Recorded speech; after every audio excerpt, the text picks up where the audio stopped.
konuşulmayan bağımsız yaşam hakkı ve bu hakkın en önemli kilit araçlarından biri olan kişisel asistanlığın tanıtılmasını önceledik.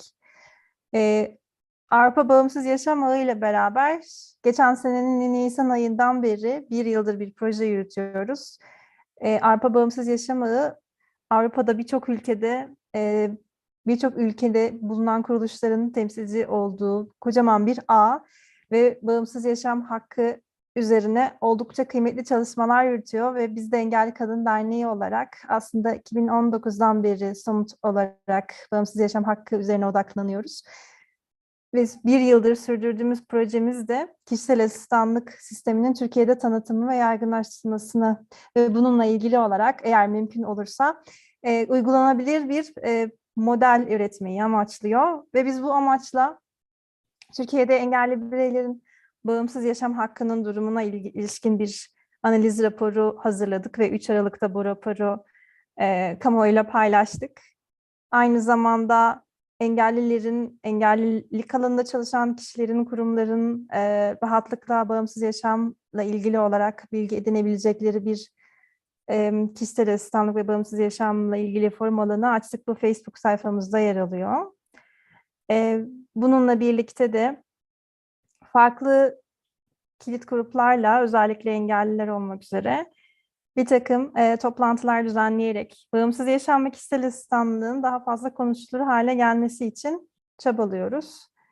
Ve bu webinar serisi aslında özellikle bağımsız yaşam hakkı ile ilgili daha fazla kişinin konuşmaya başlamasını sağladı diyebiliriz.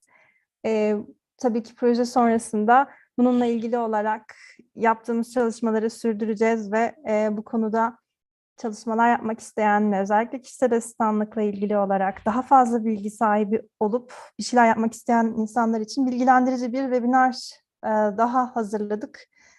Bu konuda bugün bizleri tecrübelerini ve perspektiflerini aktaracak olan sevgili konuklarımıza da tekrar hoş geldiniz diyerek sizi daha fazla bekletmeden akışa geçelim diyorum.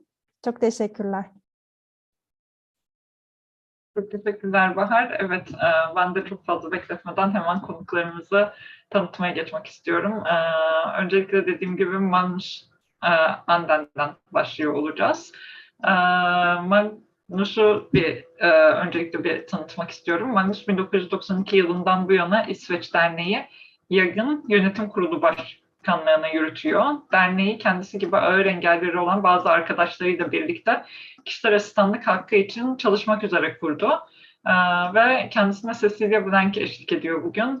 Cecilia Blank ise Magnus'un kız kardeşi ve kendine onun temsilcisi, danışmanı ve karmaşık konulardaki sesi olarak tanımlıyor. 2007 yılından itibaren Ya Derneği'nin yöneticisi olarak da görev yapıyor. Yani heyecanla bekliyoruz bize bugün anlatacağınız kişisel asistanlıkla ilgili deneyimlerinizi. Ve sözü size bırakıyoruz. Hoş geldiniz tekrar. Thank you very much. So this is Magnus Andén, as you said, the chairman of the association YAG in Sweden. Yes. And you and I, we have been talking through this. We have discussed this presentation together. Yes. And you, Magnus, you don't talk with words, but you can do sounds. Ja, du gör ljud. And you also point with your fingers on this hand. I'll try to adjust my screen so you can see Magnus when he communicates. Yes. So Magnus makes points with his fingers. Ska jag prata lite nu?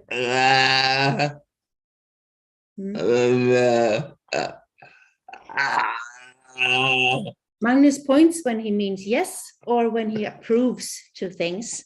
Yes, and we are very excited to be here, to be able to participate in this webinar. And we will try to... Ska jag prata lite nu? Jag är inte säker på att de hör. Ja, Jättebra.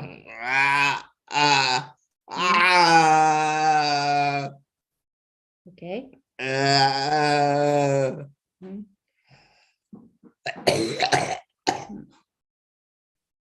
So we'll try to inspire you by showing you some photos from Magnus' life and our life together as well.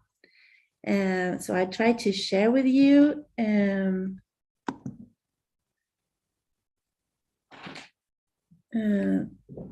this. There.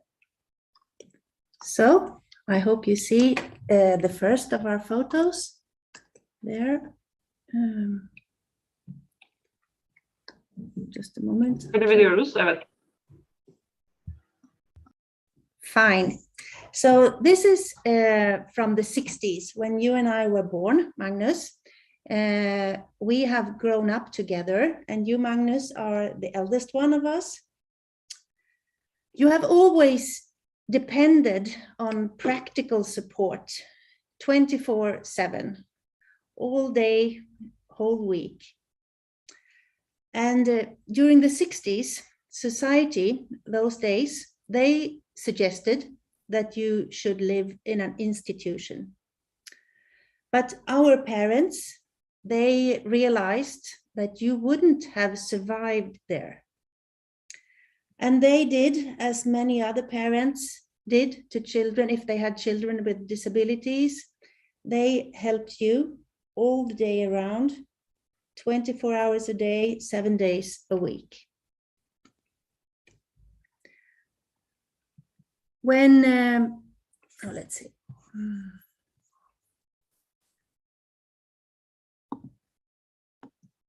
So when you were 7, the municipality where we lived, they granted you a personal assistant, 40 hours per week during weekdays. And she is the one on the left hand on this photo. So you became a pioneer in personal assistance in Sweden. There were only a few of you then who had personal assistance, and it wasn't a right at all. Det var ingen rättighet alls. Yeah. So when you became adult, you tried to live in a group home. It didn't work out at all. It was a small institution where you had to adapt to other person's needs all the time.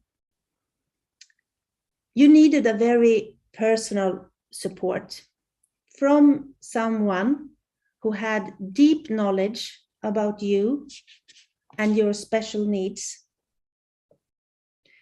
A group of staff who support a group of persons.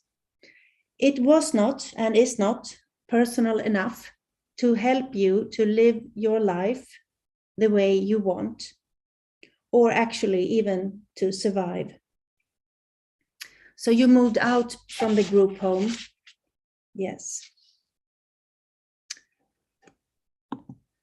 In 1992, you, Magnus, you founded the JAG Association in Sweden.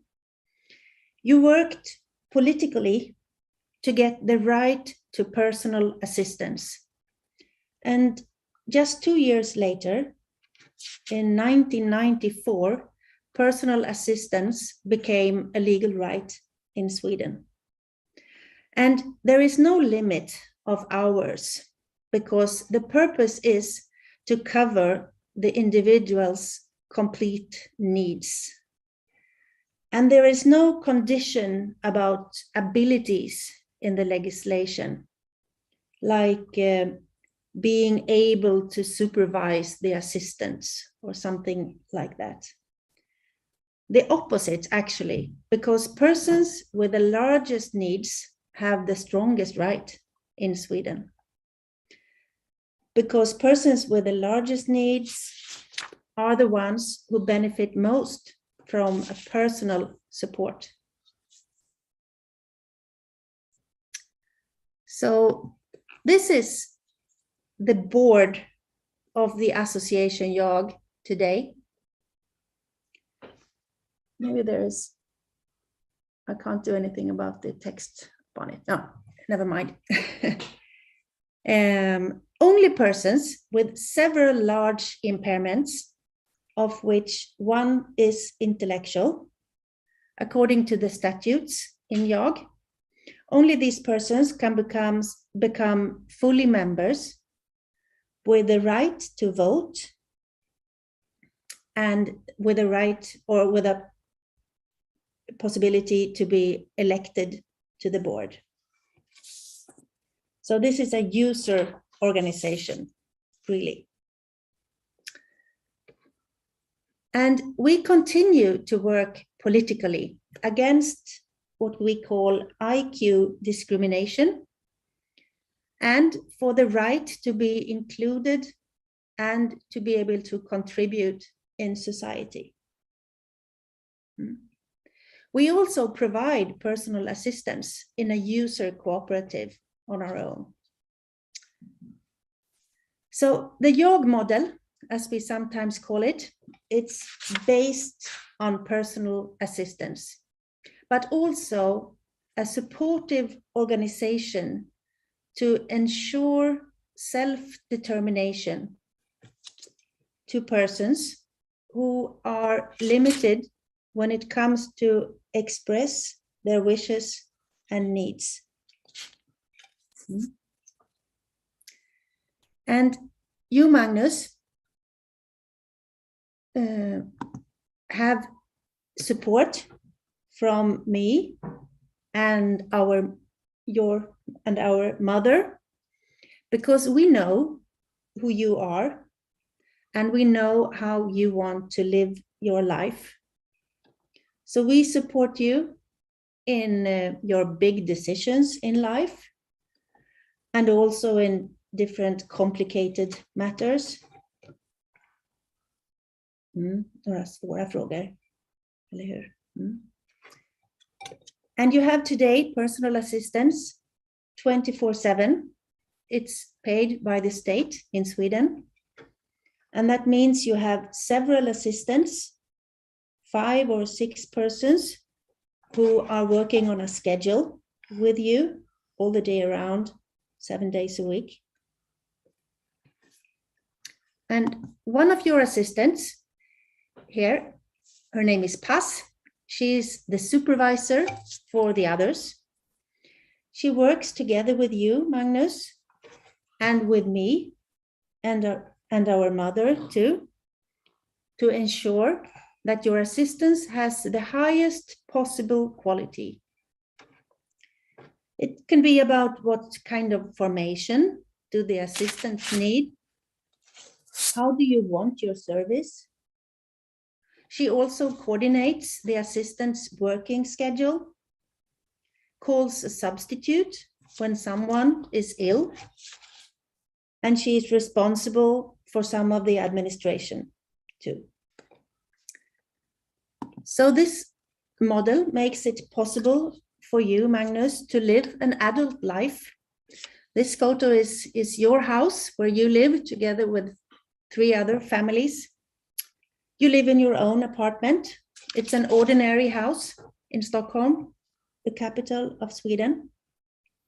And you're able to go to your work at YOG's office Monday to Friday. And you can invite family members, as here, to celebrate Christmas in Sweden. And you can meet your friends at your place or theirs, if they also have personal assistants. Or you meet at a cafe, or you go to a party. And you can have your own individual interests. You like music and culture. You like to play the piano.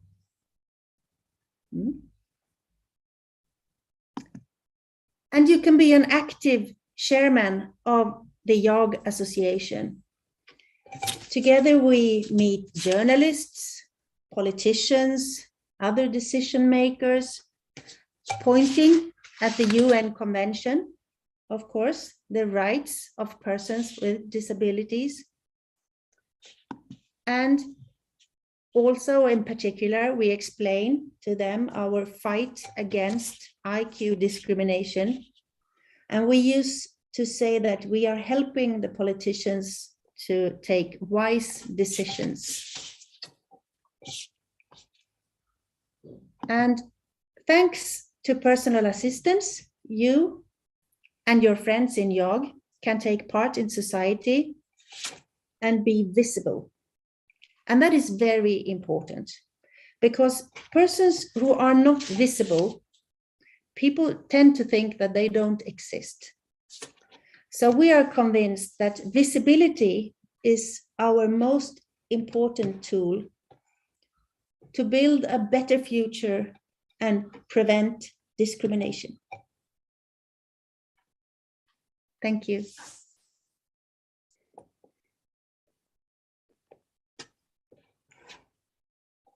Çok teşekkür ederiz Magnus ve Cecilia. Yani çok bence gerçekten de etkileyici bir sunum oldu hepimiz için. Öncelikle katılımcılarımıza sözü bırakmak istiyorum. Herhangi bir soru, katkı ya da yorum var mı acaba bu dinlediklerimizle ilgili olarak sormak istediğiniz herhangi bir şey var mı? Öncelikle size sorayım.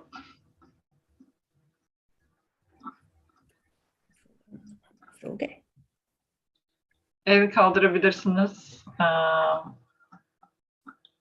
ya da chatbox'tan yazabilirsiniz. Ben okuyabilirim.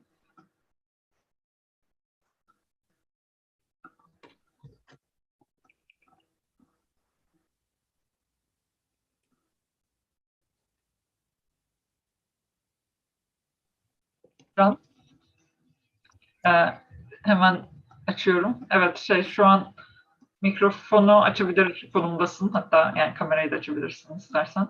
Hoş geldin öncelikle. Merhaba. Kameram kapalı mıydı? Farkında değildim, pardon. Evet, şu an kapalı.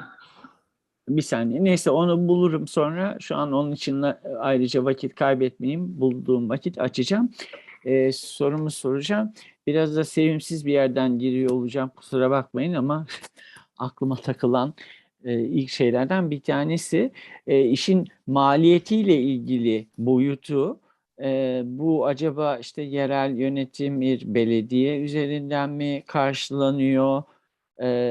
İşte bunda yıllık bazda değişiklikler oluyor mu? Buna göre yararlanan insanların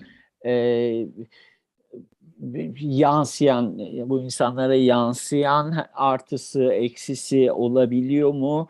Bir kısmını öğrenmek istiyorum. Çünkü bizim için de önem taşıyor. Bu şeyin nasıl sağlandığı ve tabii nasıl sürdürüldüğü. Yani işte böyle bir hizmeti almaya başlayan bir kişiyi ilerleyen yıllarda bir şekilde yarı yolda bırakmayacağımızı umuyoruz. Özellikle de kurumdan çıkartmayı düşündüğümüz bir kişi olursa bu. Ancak o vakit sürdürülebilirliği nasıl sağlayabiliyorlar? Kuruma geri göndermek yerine. Bu kadar sorum. Şimdilik. Teşekkürler Can. Okay, so we try to answer that question. In Sweden, since 1994, the legislation gives people like you, Magnus, an individual right to this service.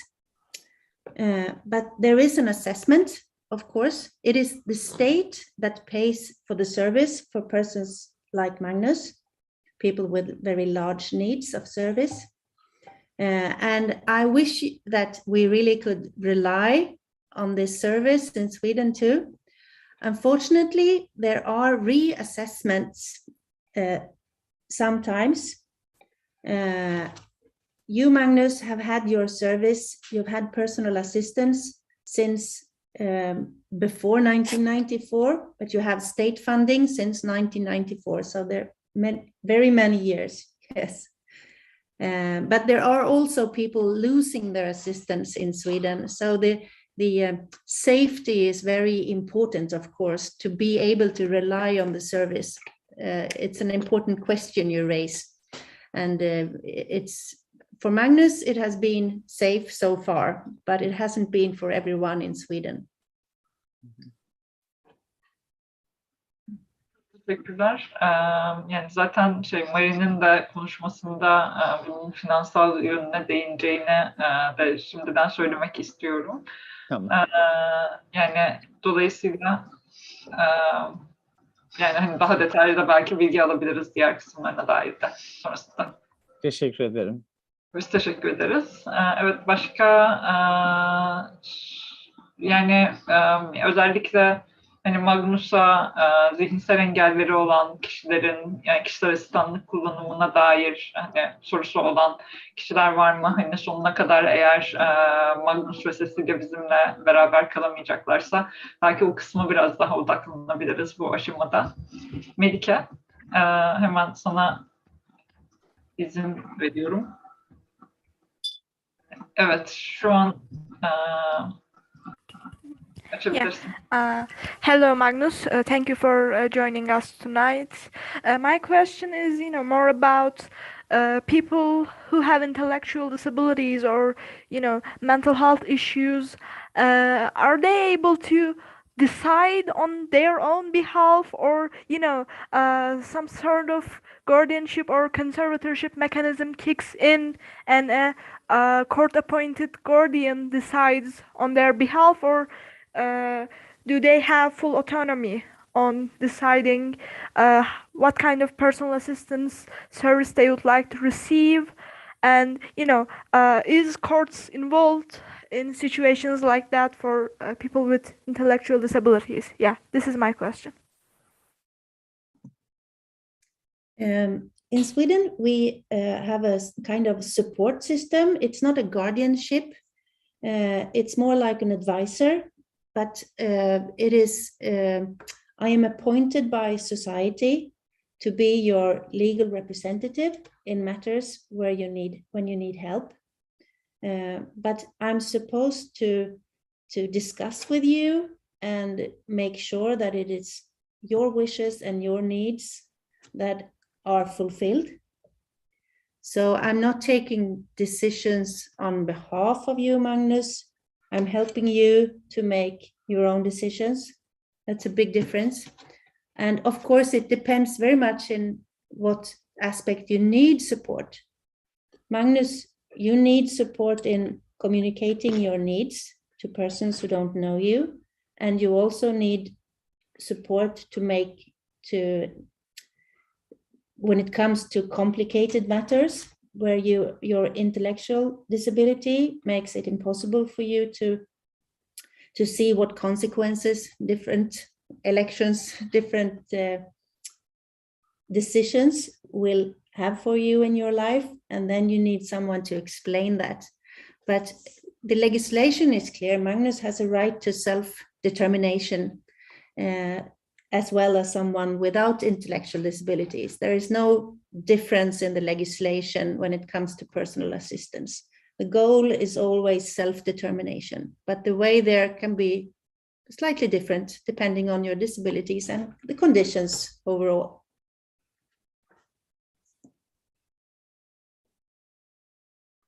Thank you for the answer. Soru için de çok teşekkür ederiz Melike. Evet, başka katkı sunmak isteyen, merak ettiğiniz herhangi bir şey var mı? Tekrar sizlere sorayım.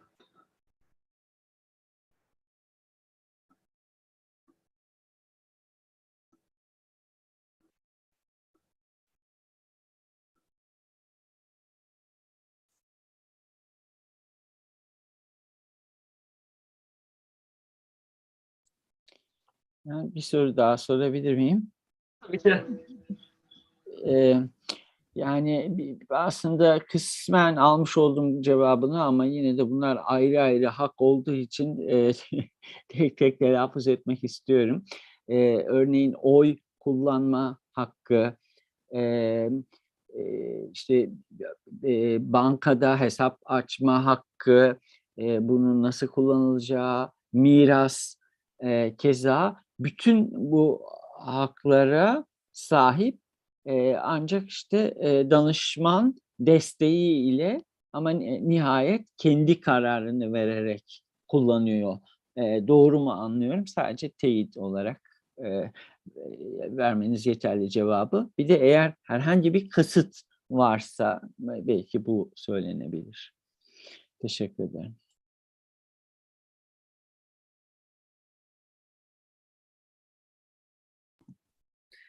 There is no difference in civil rights in Sweden. You have all the rights, Magnus, that I have. You have the right to vote and you have your own bank accounts and everything. And the support that you are given is supposed to be the support that you need. And there is an authority that has the, authority that see every year they want an account from me and they want me to tell how I've helped you in different matters. So they are exercising a control over people like me so that we do what we should do. Teşekkürler.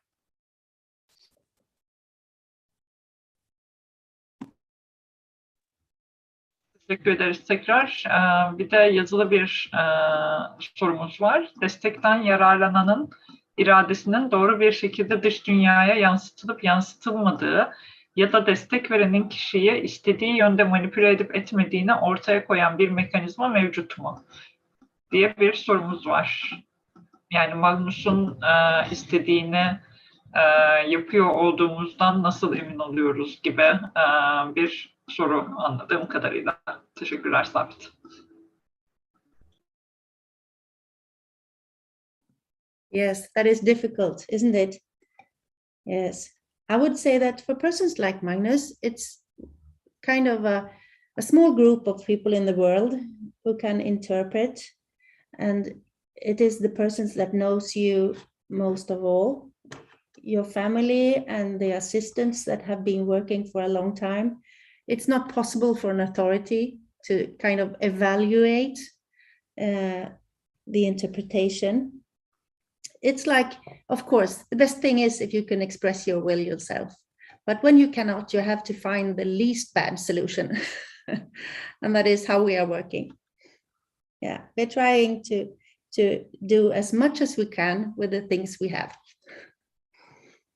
Yeah, that's a good start. And you also, Magnus, you also tell people when you're not content, because your closest, the assistants and your family listens to you. And therefore there is a point in telling people that you're not satisfied, something is wrong. And then we start the examination work, testing, asking questions, trying to figure out what might be wrong. So it's more I would say that the interpretation, of course, sometimes probably we make the wrong guesses. It happens. But to not guess is the worst alternative.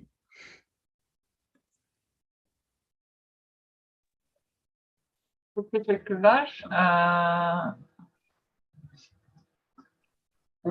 Yani biraz önceki sorunun bir devamı niteliğinde bir sorumuz yine var aslında. Çıkar çatışması söz konusu olduğunda ne yapılıyor? Örneğin miras paylaşımı gibi durumlarda, ortak mirasçı olma gibi durumda gibi bir soru var. Diğer soruyu da sonrasında okuyayım. Yes. If we have a conflict in interests, then the authority supervising me would appoint someone else to handle that conflict.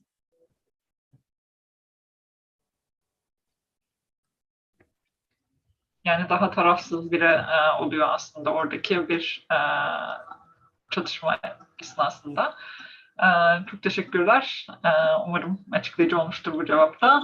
Şimdi bir de kimler kişisel asistan olabiliyor diye bir sorumuz var. Aile üyeleri asistan olabiliyor mu? Yoksa hani, kişisel asistanlar dışarıdan mı olmak durumunda? according to the legislation in Sweden, everyone that you choose as Magnus can be your personal assistant. Yes. So it's a free choice from the user. So if you would choose me, I could be your personal assistant. For now, I'm not. I have another work. So we just cooperate actually within YAG, of course, but I'm not your personal assistant. But I could be, absolutely. And it's because it's a free choice.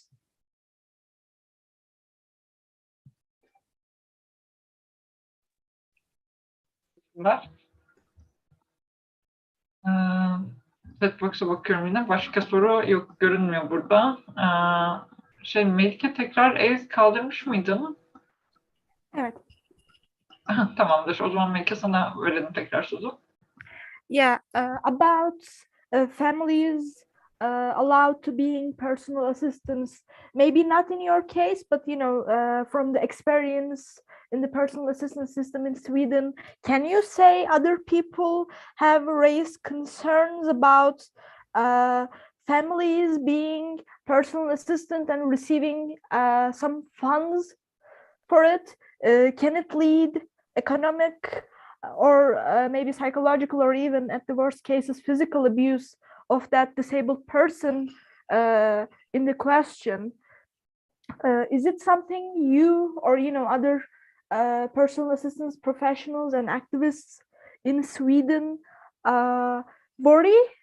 Do you think families being allowed to take a role as personal assistant as a negative thing, or are you neutral on this?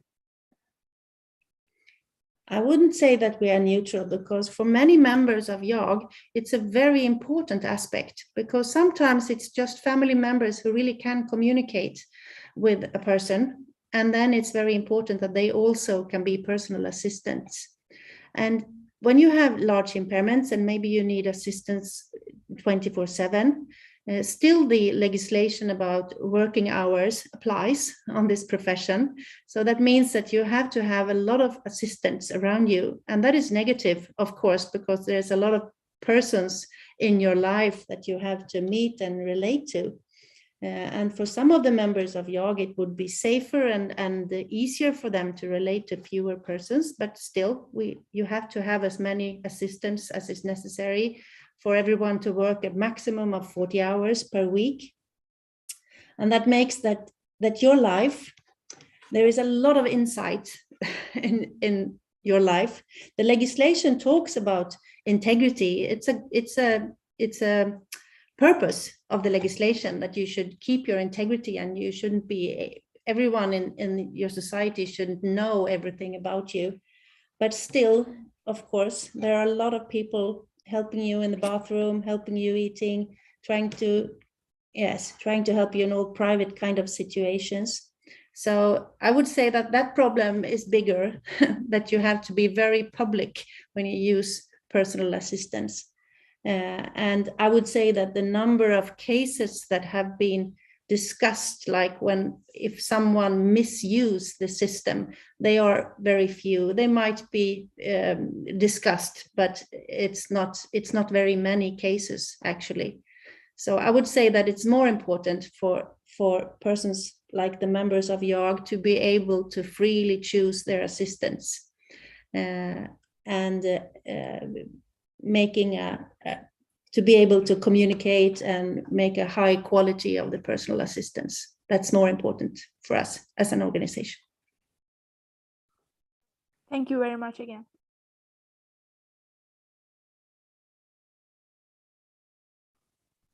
Biz de çok teşekkür ederiz. Sorular çok güzel geliyor. Yani katkılar ve sorularda. Biraz daha vaktimiz de var. Dolayısıyla eğer sorunuz varsa, biraz önce dediğimiz gibi özellikle zihinsel engelli kişilerin kişisel asistanlık sistemini nasıl kullandığıyla ilgili. Yani çünkü bizim Türkiye'de çok fazla zaten kişisel asistanlık sistemine uzun zamandır çok fazla konuşmuyor olduğumuz için özellikle zihinsel engelli kişiler açısından nasıl olacağına dair çok fazla soru işaretimiz vardı. Bu anlamda çok faydalı 5 yılın ve sonrasındaki sorularla da güzel ilerledi diye düşünüyorum aslında. Ama başka sorular ve yorumlar varsa da tabii ki de alabiliriz.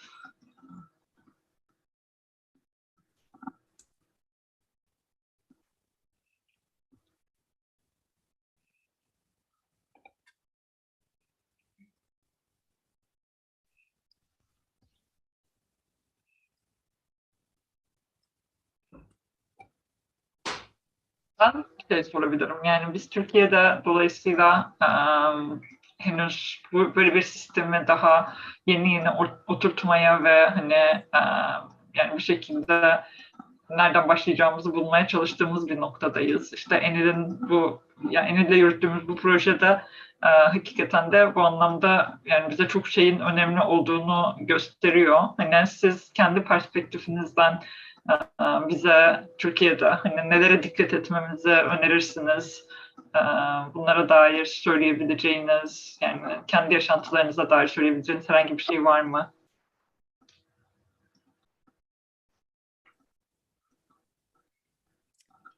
Well, that was a difficult question.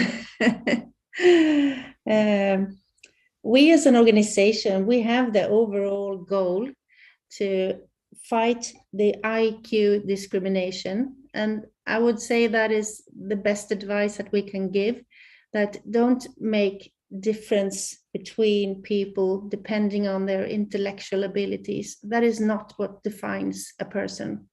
And the UN Convention is very clear. A person with an intellectual disability should not be discriminated compared with other people with disabilities. And I know that many countries are like, if you're changing your system, there is a discussion who should be entitled to what. But don't forget that everyone has a right to live independently in society. And according to the UN Convention, no one should be forced into special living conditions, special homes, neither small nor big institutions. Everyone should have the possibility to live independently in society and be included in every aspect. So that is maybe, I don't know, maybe it's a difficult thing to think, but it's the most important advice we can give you. Maybe not the easiest, but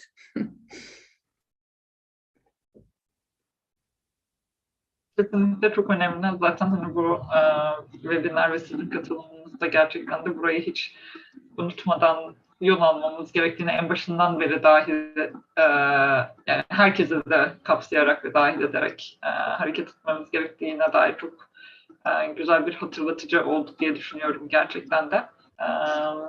Chatbox'ta bir sorumuz var.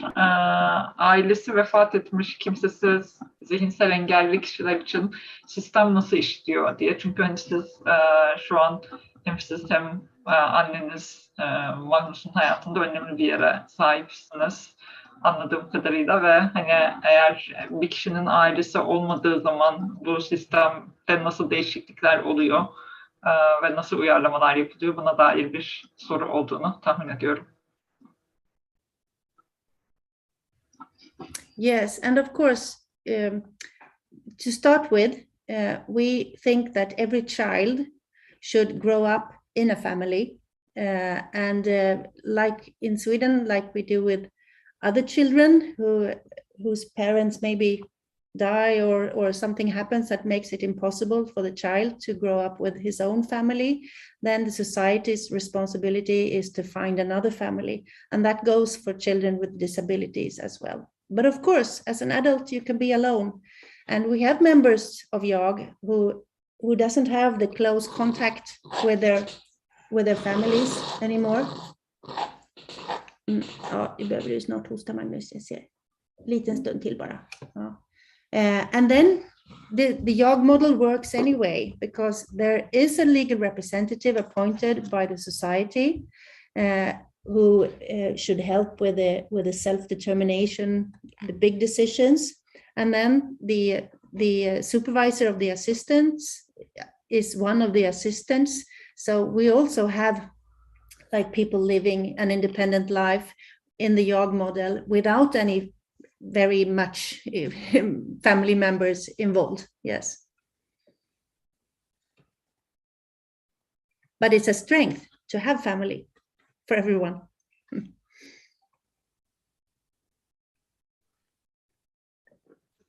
Yani bu tabii ki hani engelli olan ve olmayan pek çok kişi için söyleyebileceğimiz bir şey zaten doğal olarak. Çok teşekkür ederiz. Bir de şöyle bir sorumuz var. Şu an canlı olarak izleyemiyor kendisi ama yani sistemdeki bir hatadan ötürü ama bize sorusunu iletti. Sonrasında kaydı izleyecek. O soruyu da iletmiş olalım.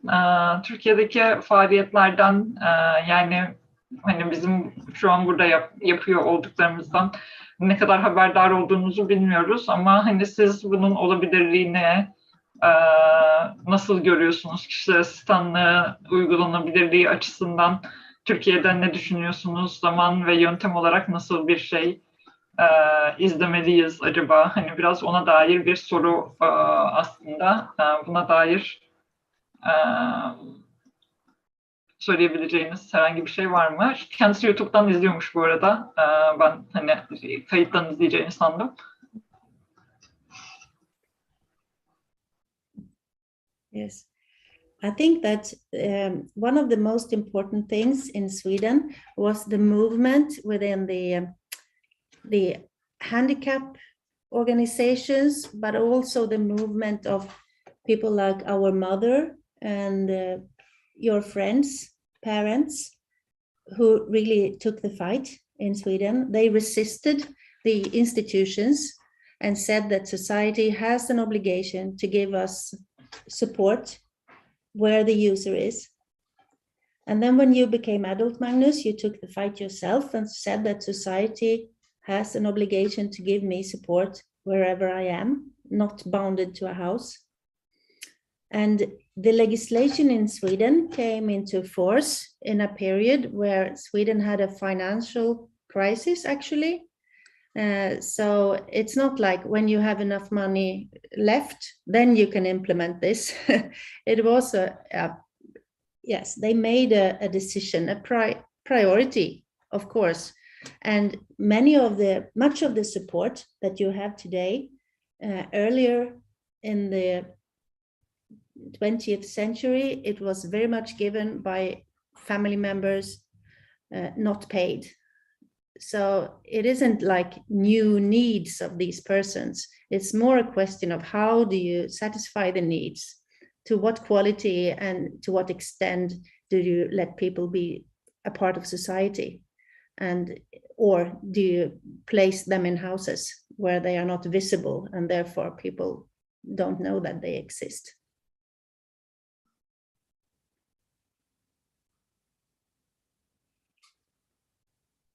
I don't know if that was the answer of the question, but I don't know so much about Turkey. We don't know that about your process right now, but we were in place when the process in Sweden started 30 years ago. So you had to take our advice from that. Evet, bu da bizim için çok yol gösterici gerçekten de. Çok teşekkür ederiz. Belki yani son soruları alıyor olabiliriz diye düşünüyorum. Bir chatbox'ta var, bir de bir el kaldıran katılımcımız var. Önce chatbox'takini okuyayım. Evlilik, birlikte yaşama, çocuk yetiştirme, cinsellik gibi konularda yalnızca destekten yararlananın değil, partnerlerin de mahremiyeti söz konusu oluyor. Böyle durumlarda mahremiyete ilişkin ne gibi sorunlar yaşanıyor?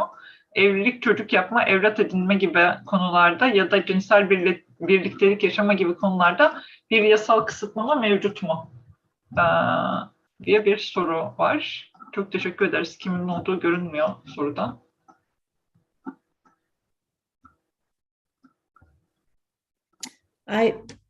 The answer to that is there are no legal restrictions, but there might be practical problems. If you, for example, don't have the amount of assistance that you need, then it's very difficult for you to for example, being a parent. So Sweden is not a paradise for everything. It's really true. There are many things left to do, and I think that ensuring personal assistance in all situations in life, we have more work to do. Absolutely. Ja, så är det. And for example, many of YOG members are not entitled to personal assistance when they go to a daily activity center. If there are some other kind of support in a place where they want to go, then they are not entitled to bring their assistants there, which is a huge problem for many of YOG members. So there are holes in the system in Sweden as well, definitely. But there are no like legal, things are not prohibited. It's still quite difficult in some situations. Çok teşekkürler. Bu görüntüde. Evet, Can, tekrar mikrofonunu açıp direkt söz alabilirsin.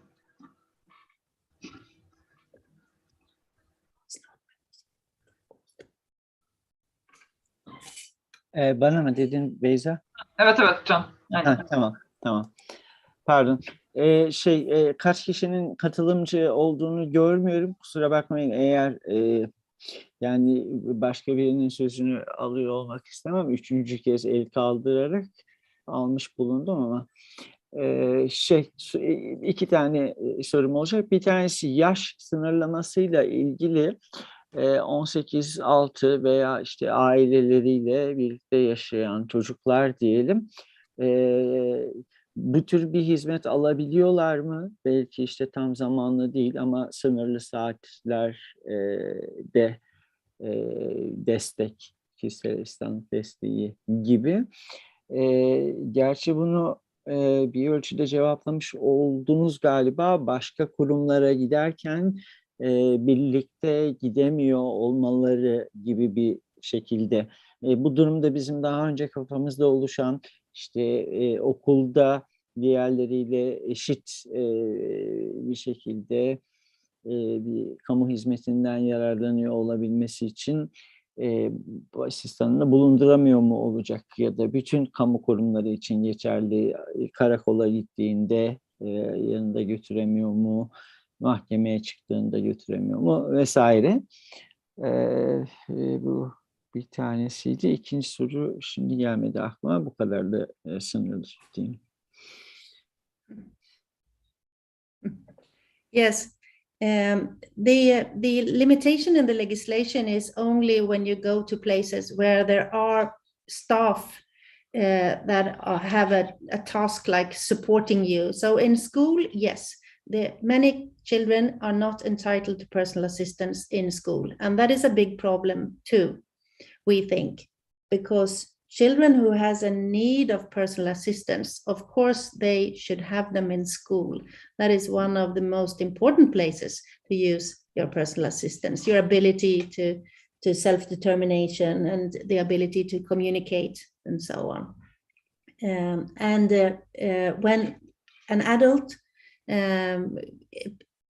I would say that there are some other situations as well, not the police station, but the hospital is another such a place where the staff is supposed to satisfy your needs, and then it might be difficult to bring your personal assistance there. And your first question about the children, yes, small children are included in the legislation. You can apply for personal assistance when you are small, but there is a mathematic thing that happens in the assessment that the smaller the child is, the bigger is the parent's responsibility considered to be. And therefore, a small child gets very few hours or maybe no hours at all. And the older a child gets, the more assistance he or she can be entitled to. So there is a limit, but it's compared with how much attention a child without disabilities would need from their parents at that age. It's going to change, but this is the situation right now. Çok teşekkürler.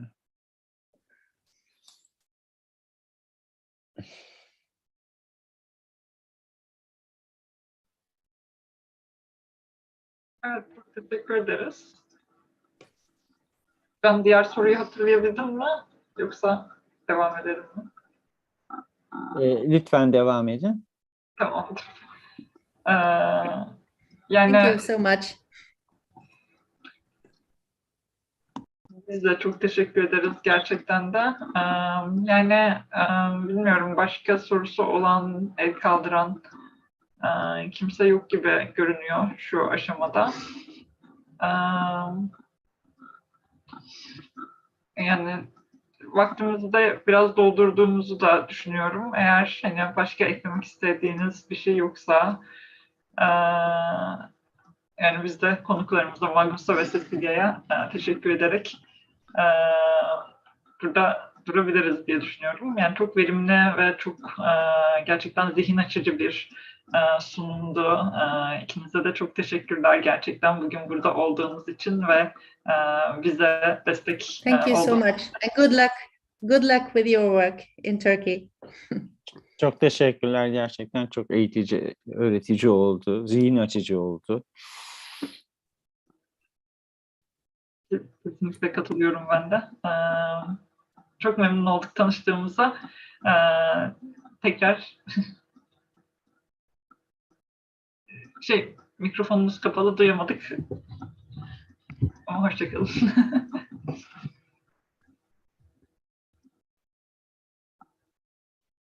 Evet, yani çok verimli geçen ve yani kişisel asistanlık uygulamalarının ne kadar farklı gruplarla ve herkesin hakkı olduğuna dair düşünmemizi sağlayacak bir sunum oldu gerçekten de.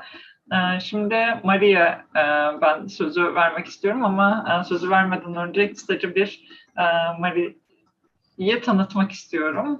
Mari de yine bildiğim kadarıyla İsveç temelli olan Bağımsız Yaşam Enstitüsü'nde avukat olarak çalışıyor. Bağımsız Yaşam Enstitüsü de engelli hakları ve engellilerin güçlendirilmesi konularında bağımsız yaşam konusunda çeşitli projeler yürüten ve yine engelliler tarafından yürütülen bir düşünce kuruluşu. Bugün de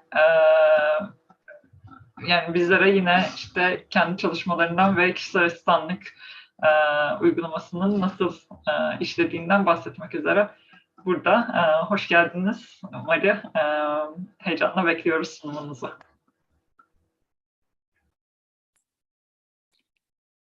Hello everyone. It has been a real pleasure to listen to the previous discussion here. Incredibly sharp presentation from Magnus as usual. I'm really happy that you have been able to have him tell about the lived experience of having personal assistance. And then also you guys had such great questions and comments on that too. So it has been a pleasure to listen to. Now things are gonna get a little bit more technical. We are gonna look at the practical functioning of the policies and laws around personal assistance. Even though we are not going to have any time to go really in depth with any of the topics, I'm gonna touch upon I would say 4 or 5 topics. The first thing I'm going to talk about is the actual right to personal assistance, as also Magnus told you about. Then I am going to look at the needs assessment, how that's carried out. Then we're going to be looking at the funding of personal assistance. And last, we're going to also look at a little bit about how the service provision is functioning. And since I'm going to give you quite a few this kind of small details, I really think that when a question arises in your head, you should just go ahead and stop me and ask your question. Because since you're going to get all these details, which are which are strange to you, maybe it might be hard to remember the question after when we have the discussion.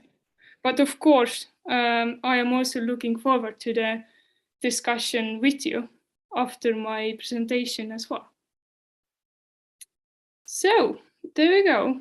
I will share my screen so that you can see my presentation. And here I would like to open my presentation with a quote. This quote comes from Adolf Ratzka, who is a fellow pioneer of personal assistance to Magnus.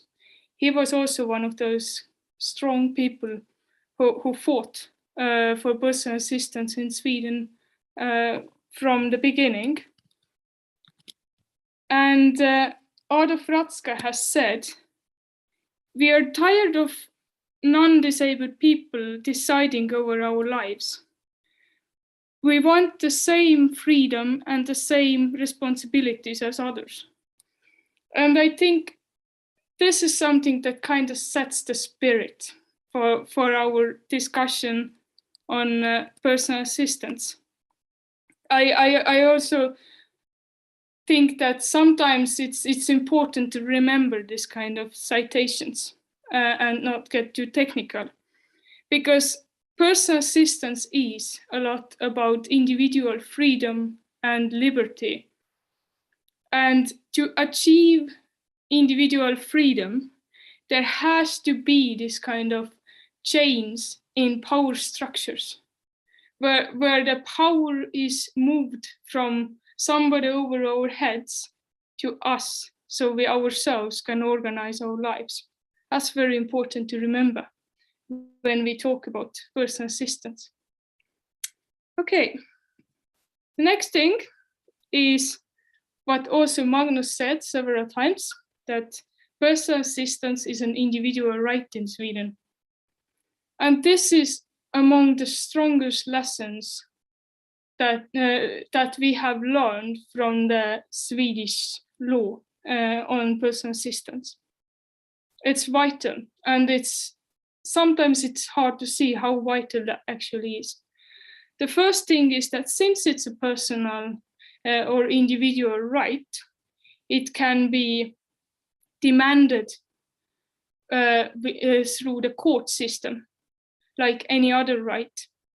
That if it comes to this kind of changes in power structures again, then having an individual right and being able to demand it through the court system is one of those changes in power structures that have to be there for personal assistance to function.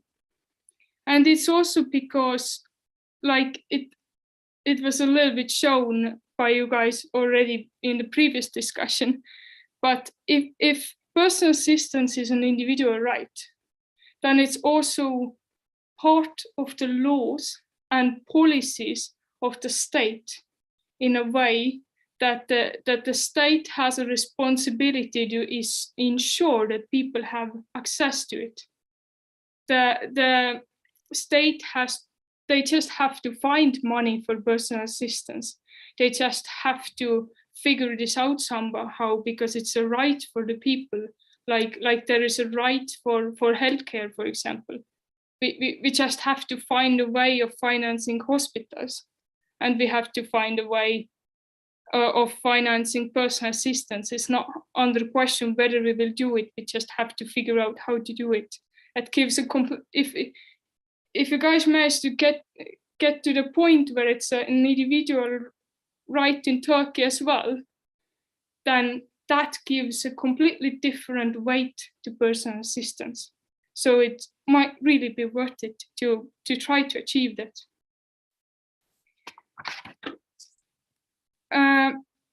Now, if it comes to who has the right, here you see that, yes, we do have an age limit in Sweden on personal assistance, but that is from 0 to 65 years old. So that means that children can have personal assistance since birth, but once you turn turn 65, then if you already have personal assistance, then you can keep it. It's not going to be taken away from you. But you can't apply for it anymore. And then the people who have right to personal assistance are divided in 3 categories, so to say. It's the people with intellectual disabilities, it's people with physical disabilities, and then there is a more kind of like an unclear section, people who have this kind of special needs. So that's how it's being decided whether you are eligible for personal assistance at all or not. And then if it comes to the needs assessment, then the needs assessment is done through open-ended interviews, which is based on an assessment tool, and that assessment tool has been put together the Swedish Social Insurance Agency, and that is used by all the officials who are responsible for making your needs assessment. And as a result of that interview, they define your needs, and then the needs are calculated into an average amount of hours you will be granted your personal assistance. So of course there would be different amount of hours for different days, but they somehow calculate an average, so that average is the amount of hours of personal assistance you're being granted. Then your needs are essentially being divided into 2 categories. And these 2 categories are basic needs and what could be called personal needs. And the basic needs are defined as the needs connected to self-care, personal hygiene, meals, getting dressed or undressed, communication with others, and other support which requires extensive knowledge about you as the personal assistance user or the person.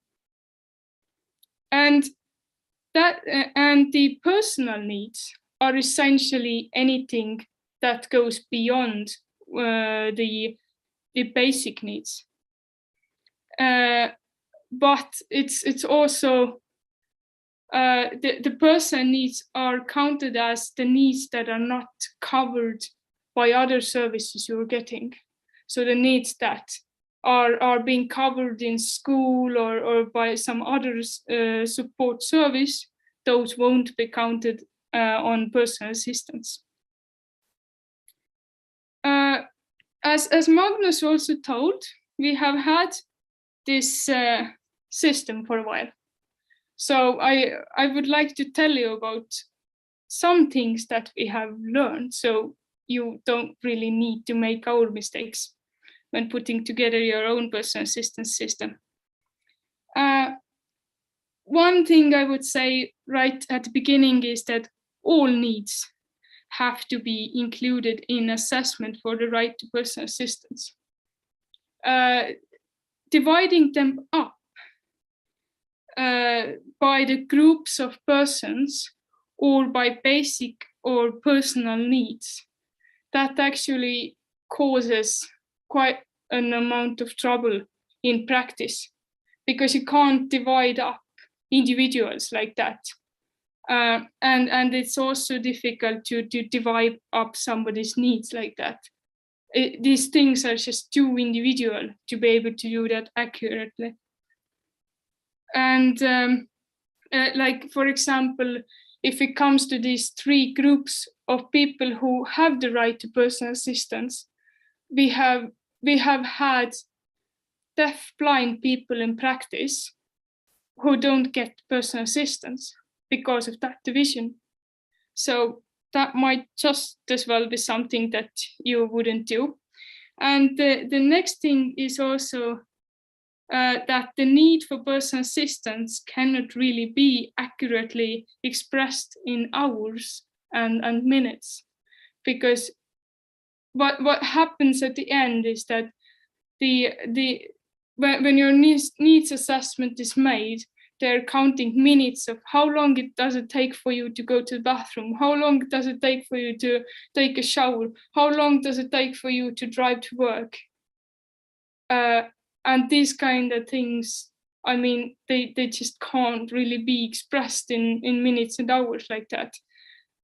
That's how people get way too little assistance sometimes.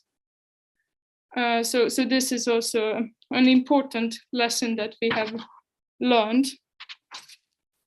Then the next thing we're gonna be touching upon is the funding of personal assistance. How it's funded through direct payments, and the right to this kind of direct payments is one of the social security benefits in Sweden.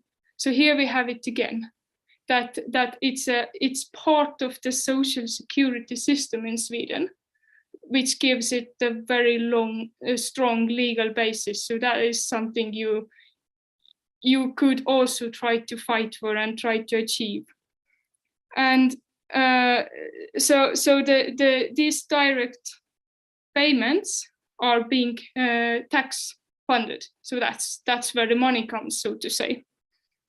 And the size of the direct payment is a flat rate per hour, which is being reviewed annually by the Swedish Parliament.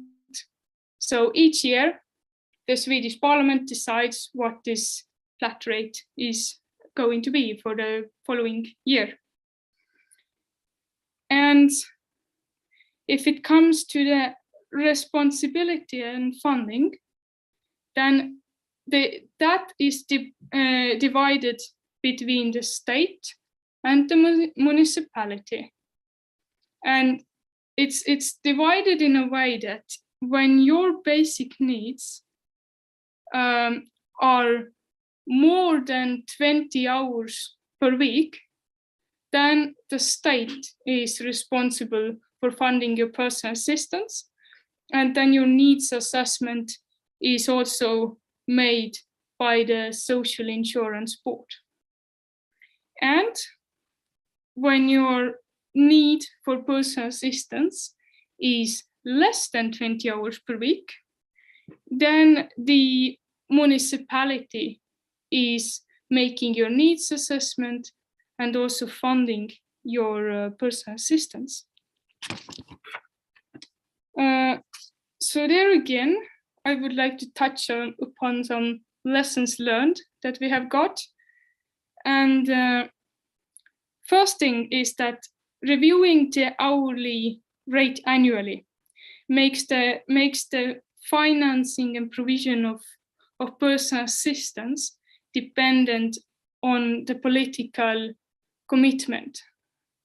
So when there is a lack of political commitment, the flat rate is counted as lower.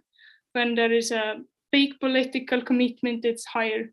So we never really know what it will be, and that makes the funding unsteady.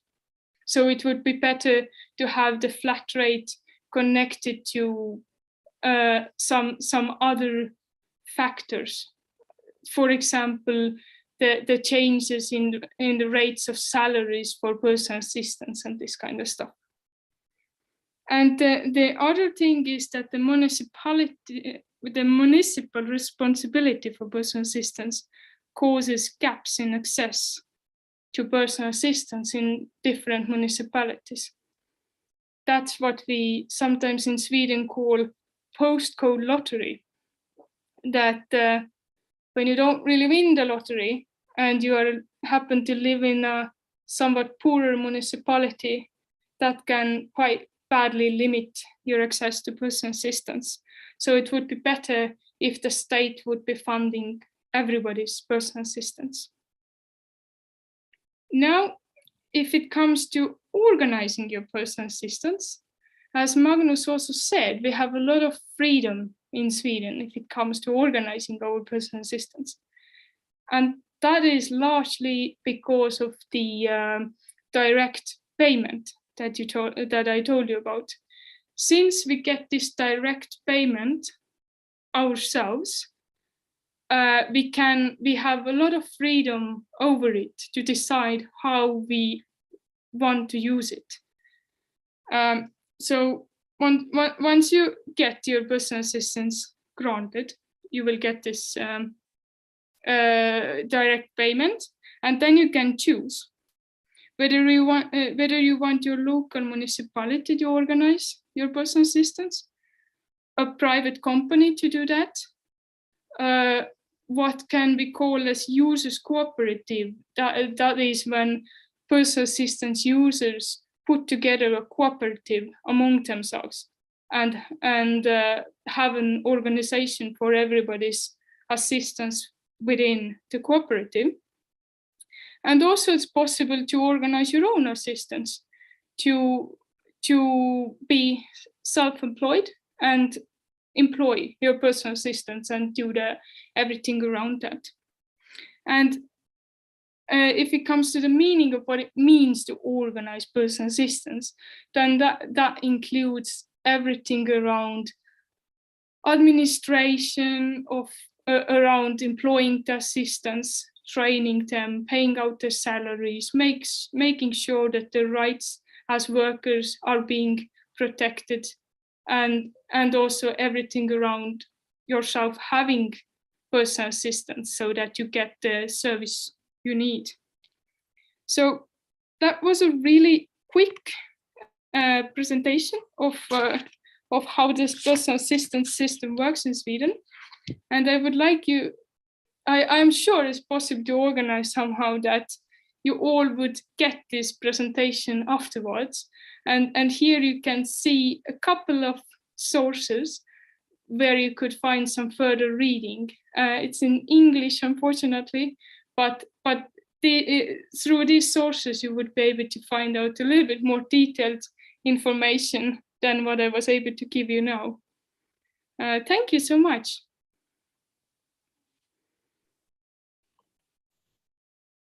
Teşekkür ederiz Mari sunumunuz için. Yani bizim için gerçekten çok hayati bilgiler bunlar. Yani gerçekten çok fazla soru işaretimiz var başladığımız bu noktada ve hani bir şekilde farklı ülkelerdeki uygulamaları da anlayarak ve hani kendi sistemimize uygun bir şeyi oturtmaya çalışıyoruz. Bu anlamda çok faydalı olduğunu düşünüyorum. Çok teşekkür ederiz gerçekten de. Ben soru var mı diye yine öncelikle katılımcılarımıza yer açmak istiyorum. Sormak istediğiniz herhangi bir şey var mı arkadaşlar? Merak ettiğiniz.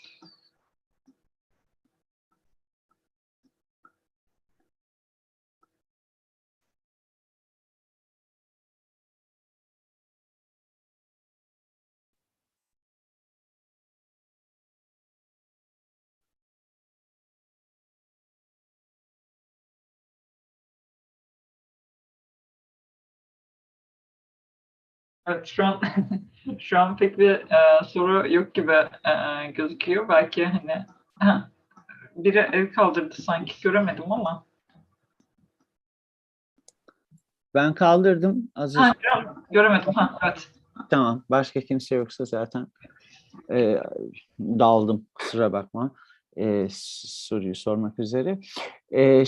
Şöyle bir şey var aklımda. Tabii biraz buradaki uygulamayı eğer başlatacaksak nasıl başlatabileceğimize ilişkin biraz en başına ilişkin şeyleri düşünmeye çalışıyorum da bir önceliklendirme yapıldı mı? İlk olarak buradan bu konuda hizmet alacaklar konusunda yani işte institutionlardan mı tercih yapıldı çıkartılması gibi bu insanların, yoksa daha önce hiç deneyimi olmayan kişiler arasından mı seçildi?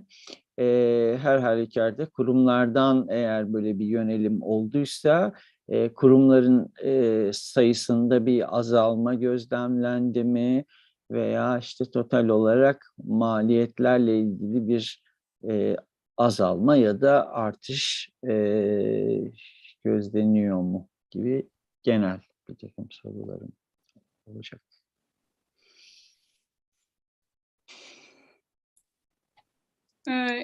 Yes, what an excellent question to ask. If I'm looking back of the history of personal assistance, then the advocates of personal assistance started to work somewhere around the end of 80s, beginning of 90s.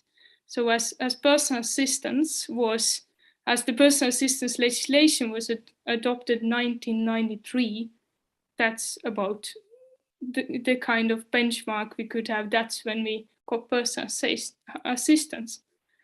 Now, if it comes to the institutionalization process in Sweden, there was a big political decision made to close all of the bigger institutions, and that was implemented somewhere around 2000. So that came a little bit later, but also very close in time, and that was mainly because Sweden had a lot to do in terms of deinstitutionalization at the time, because we had very many of these huge institutions to close. So it was a lot of work. And establishing personal assistance service was absolutely part of that. We wouldn't have been able to do that without establishing a system for personal assistance. But I wouldn't necessarily say that, or at least I haven't seen a concrete intent to prioritize the people who would already live in an institution, that there would be a priority that they would necessarily be the first ones to get personal assistance. No, it was more that when the right to personal assistance came, it was first a pilot project. So the first personal assistance users would have been the people who were connected to the pilot project. But then it was quite evenly rolled out into society. And I mean, it's possible to say that, at least in some instances, it was actually vice versa, that the people who were living in these huge institutions, it took a little bit of time for them to get to the point where they would be living on their own and using personal assistance. Because I mean, these places were terrible. They were hundreds and hundreds of people, so it took time for people to recover from the conditions they had been living in. So yes, hopefully that answers your question. Otherwise, feel free to follow up with some questions.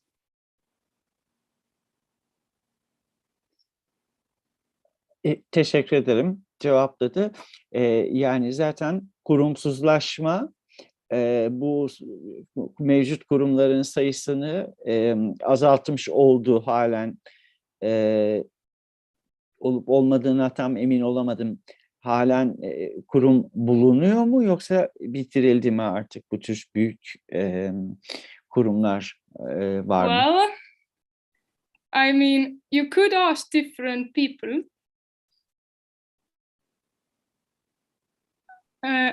And get different answers. When you are asking me, then I would say yes, there are some institutions still. They are a lot smaller than the ones that we were just talking about.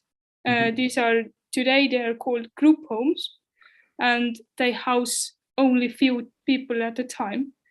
But to me, as an independent living activist, these are still institutions because people don't have their self-determination there, and people don't get full access to their individual freedom and liberty. So yes, they are institutions, and we would actually probably need to close them.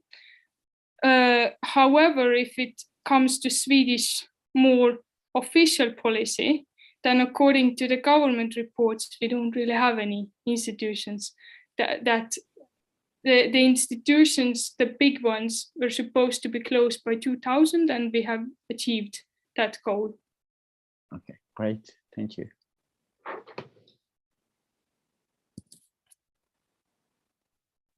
Evet, çok teşekkürler. Şimdi bir sorumuz daha var chatten. Onu okumak istiyorum.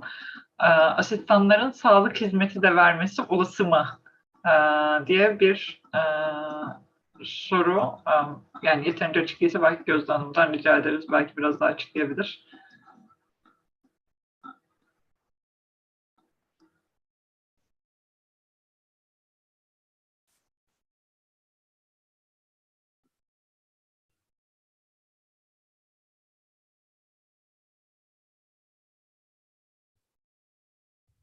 Tamam, söz veriyorum Gözde Hanım, bir saniye. Evet, şu an mikrofonu açabilirsiniz. Tam olarak sormak istediğim şuydu, asistanların sağlık hizmetleriyle ilgili görevleri yerine getirilmesine izin veriliyor mu? Tam olarak sormak istediğim buydu. Yani kullanıcının gereksinim duyduğu sağlık hizmetlerini kişisel asistanlar verebiliyor mu? Fizik tedavi falan gibi mi Gözde Hanım? Mesela benim aklıma gelen öyle bir şey oldu. Evet, fizik tedavi olabilir. Hani solunum cihazına ihtiyaç duyan bir birey olabilir. O cihazın kullanımı ya da pansuman yapma, ilaçlarını verme gibi ihtiyaç duyduğu şeyler olabilir.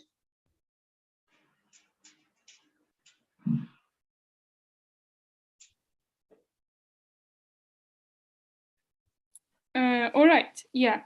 That's actually an issue under a lot of political discussion right now. So whatever I'm saying now might not really be correct next week, but I can tell you about the situation as it is now.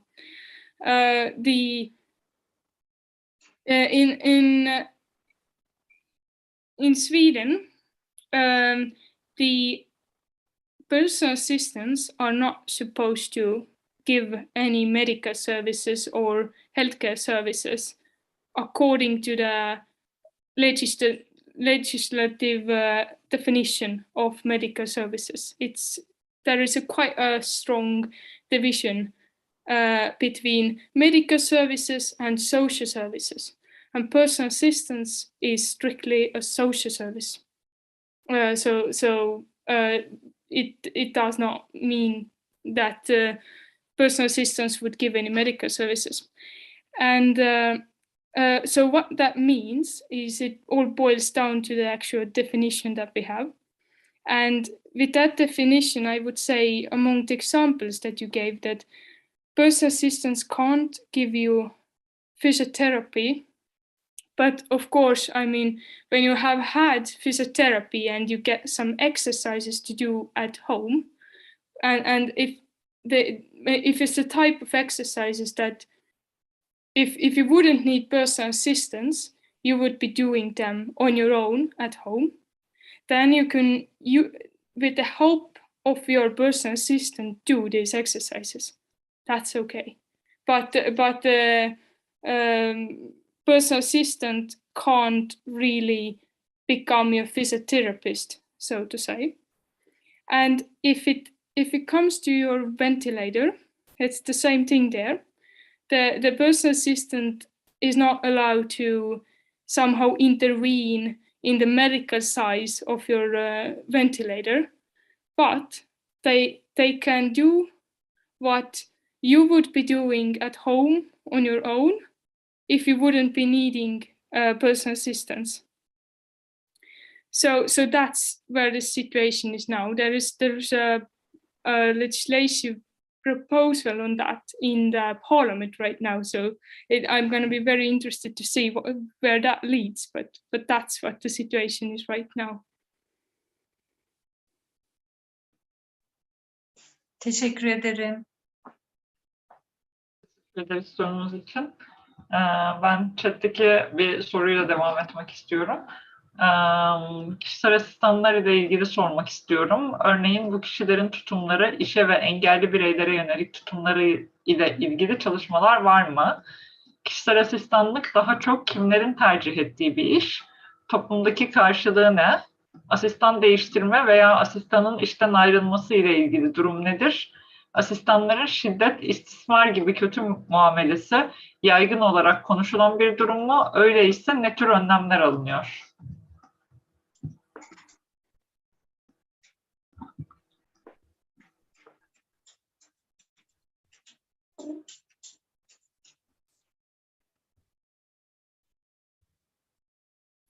Okay, that was a lot of clever questions. I will start answering, and I might miss some aspect of what you were asking, so then you will just have to ask me again.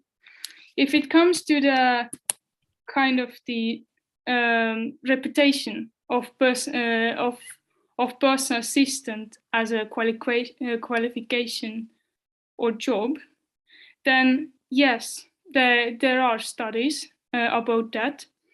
And one of the strongest actor, I would say, is, in Sweden we have quite a strong workers movement, because it's a socialist country, so we have that in our blood, so to say, historically, and so that means that we have quite strong labor unions in Sweden. And there are a couple of those labor unions for personal assistants as well. And these labor unions, they do political work on personal assistance as a job as well. And they do study what people think of that. So there is data on that. Personal assistance in Sweden is kind of like a low qualification job.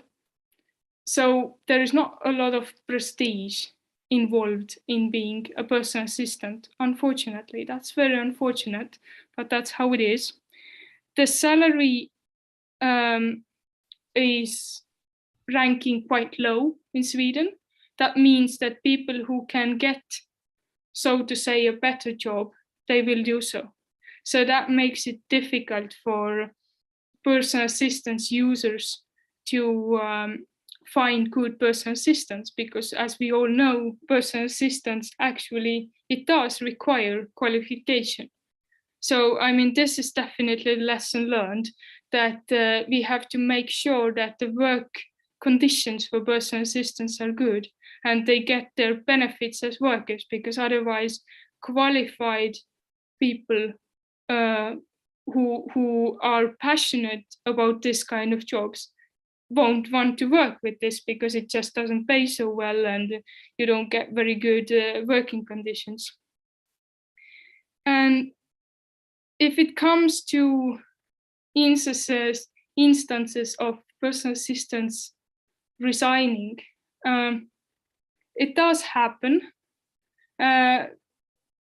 but lately I haven't seen like this some sort of a huge issue with that. I mean, it's about the same as it would be for other jobs. And also, since we have had these influxes of migration into Sweden, that produces more new assistants, because that's quite a good job for migrants to have as their first job or to come into the Swedish society. So the influx of migration have been definitely a positive thing if it comes to personal assistance.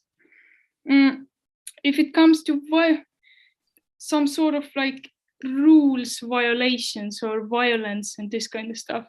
That also happens, of course. There are like any other legislation, the personal assistance legislation is being misused as well. The percentages of it being misused is very, very low. It's very low indeed. But each time that happens, it sparks huge political discussion. And that is because the government authorities get very, very worried that people would somehow use personal assistant for unfair enrichment, which is not very well grounded argumentation, because the percentage of it being misused is very, very low indeed in comparison to, for example, misusing the tax reductions that we have. And then, of course, there are violations happening also from the assistance side. It does happen, yeah, indeed. But those numbers as well are a lot lower than what they are, for example, in hospitals or in institutions, I would say. But yeah, it's incredibly unfortunate that there is statistics on that too.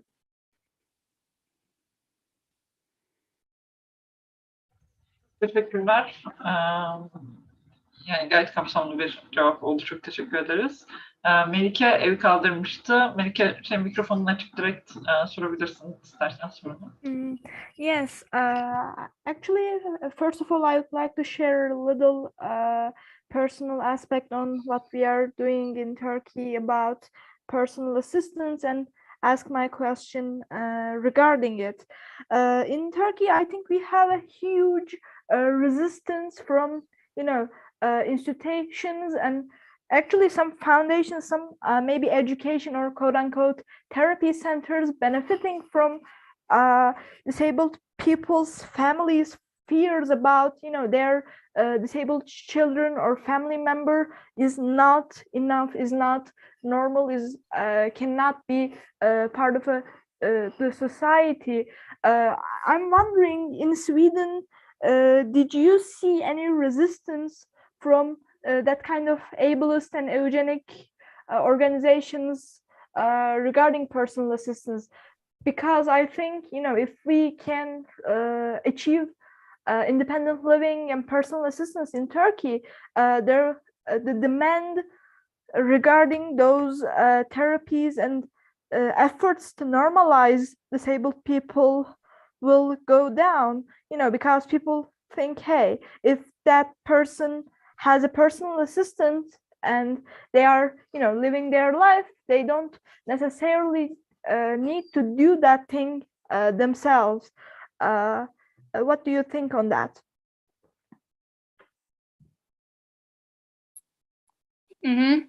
Yeah, that really is something that I could, where I could conclusively say that we as people, we don't really like change, do we, huh?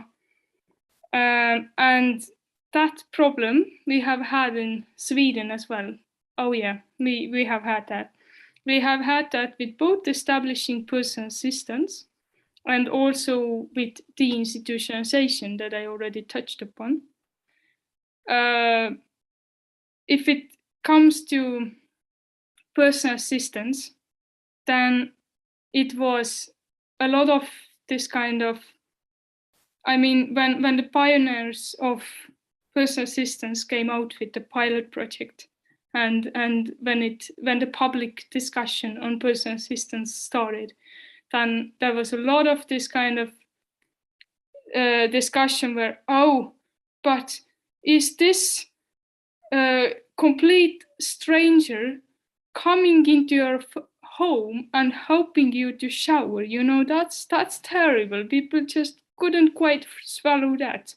And all the aspects of privacy and personal assistance and all the aspects of safety and personal assistance and all the aspects of organizational and institutional reorganization. Oh, it's gonna cost so much money, and yeah, we have had these discussions too, and they are long drawn and take a lot of energy. But I can tell you that it is worth it to fight through that. I also I always like to quote here one of independent living pioneers from the States, Judy Heumann, who has said that, you know, once upon a time, we started with work on equality between men and women. And then we had to establish a system that we would have separate toilets for men and women. And oh, it's gonna cost so much money to build all these facilities. And now, today, it's a complete normal that we do have different toilets for men and women. It's the same thing with personal assistants too. You just have to get over this not wanting to change. And with deinstitutionalization, I also remember the worry. I mean, I wasn't there, but when reading the history, then there's a lot written about the worry of, for example, the parents for disabled people. I mean, this could be adults who are disabled, and the parents would be, oh, my daughter or my son is not gonna get through all kinds of life problems living on their own and living an independent life. And there was so much worry, and you know, they made it. It is possible. It was just so hard to see that it is possible when we didn't have the institutionalization yet. So yes, there is a lot of concern, and there has been a lot of concern in Sweden too. And we just have to somehow fight through it. And what I would say, what has been the strongest support for us is the international human rights legislation. We are talking about rights here, and we just have to find a way to implement these rights. It can require a lot of money and reorganization of institutions, but we just have to get there because people have rights, and these rights have to be fulfilled.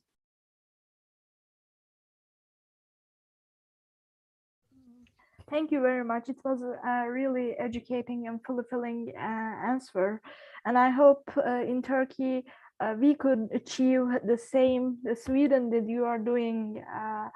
And I hope, you know, in the future we can liberate disabled people more. And also it's about the disability pride. You know, it's okay to be disabled. You can be proud of your disability and your identity. You don't, you know, hate it. You don't afraid of it. You don't try to change it. I hope we can reach that mindset too. Thank you very much for your amazing presentation and your attendance with us today in this webinar.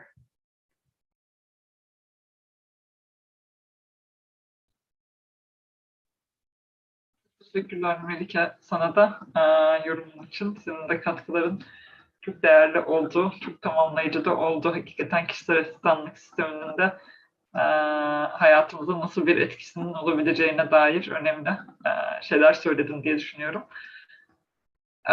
Evet, başka sorusu ya da yorumu olan var mı Maria? Bunu ben yine size bir sorayım. Sizlerden rol çalmayayım.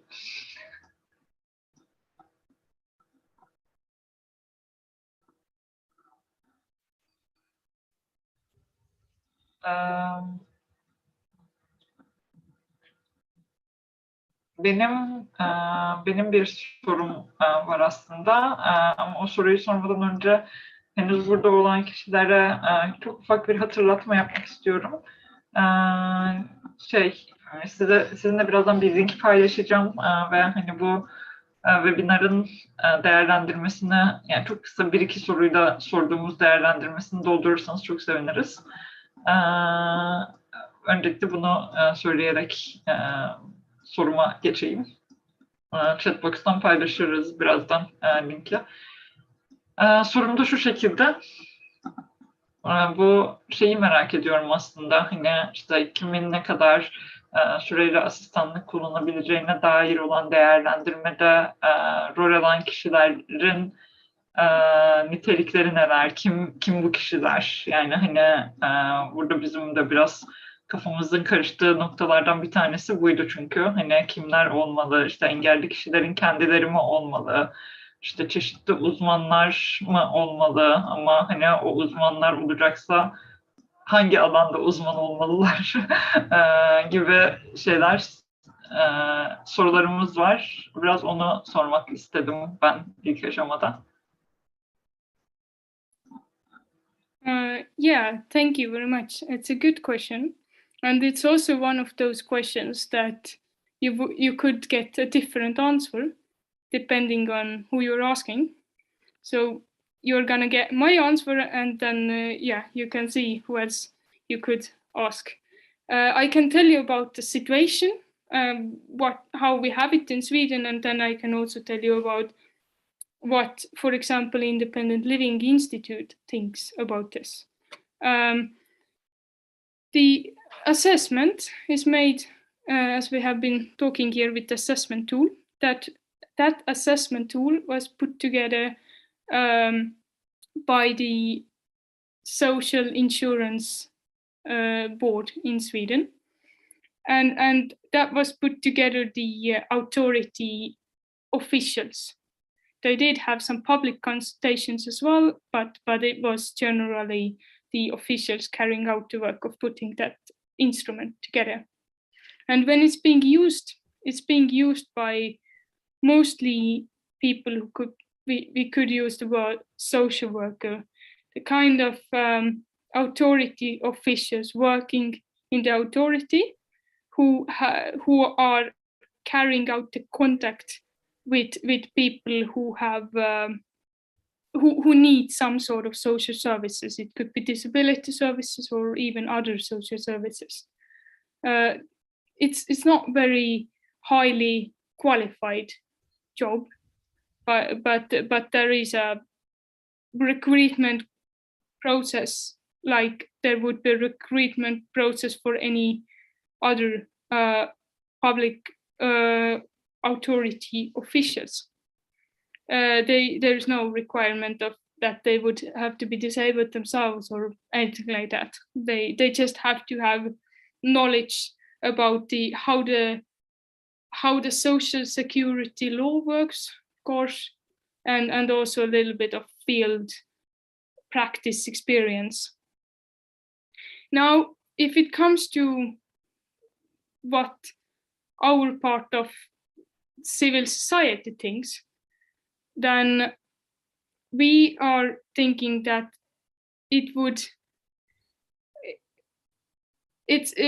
Independent Living Institute has a very strong standpoint on that personal assistance and the people connected to personal assistance service provisions shouldn't be required to have any special training. And that is because since we believe that we are completely capable of identifying our own needs, nobody else needs to figure out what our needs are. We know that ourselves the best.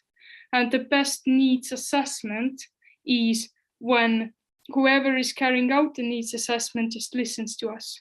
Without when they start making the assessment and trying to figure out what our needs are, then they will probably get it wrong. So it's better when they just come as a blank page and listen to us what our needs are.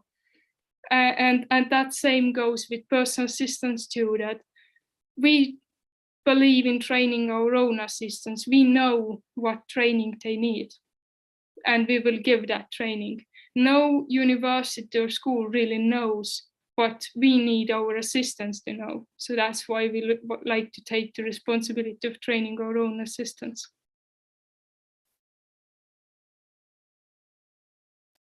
Teşekkürler. Evet, yani bu böyle çok daha açıklayıcı ve yani kafamızı netleştirici bir cevap oldu. Hani hem uygulamada nasıl oldu, hem nasıl bir şeyi hedeflememiz gerektiğine dair bilgi edinmiş olduk. Çok teşekkür ederiz. Evet, Melike ve Can yine söz almak istiyor. Onlara söz vermeden önce yine herkese bir sormak istiyorum ben. Yani onlar dışında başka el kaldırmak isteyen ya da soru sormak isteyen kişiler var mı? Öncelikle.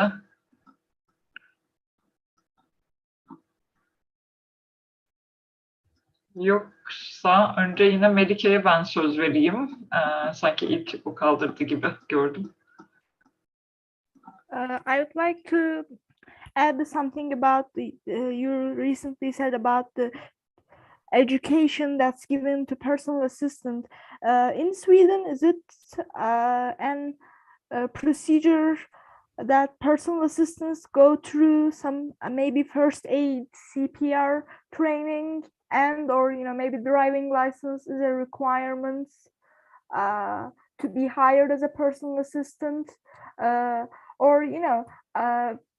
earlier in this presentation, one of our listeners asked what kind of medical services that personal assistants provide to disabled people. Of course, this can't be in an extended level, like maybe a specific physical therapy or specific medical procedures, but simple injections, maybe like insulin injections that needs to happen every day, or maybe CPR, or I think the most important, the Heimlich maneuver. A lot of physical disabled people, especially people who have problem controlling their muscles, at a higher risk of choking than their non-disabled counterparts. I think that would be a quality improvement to the personal assistance services. What the Swedish law says on this? Yes. If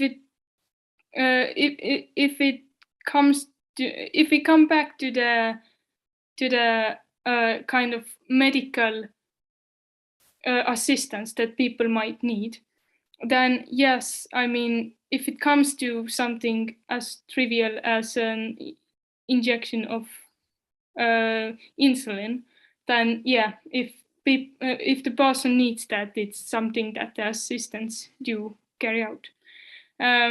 So yeah, if it comes to these really basic medical things, then that's still possible with certain formal hassle sometimes, but the assistants do that. Then if it comes to the training, then the Swedish law does not really say much about that. There is no requirement that personal assistants should be able to carry out some first aid or have a driver's license or any requirements like that, really.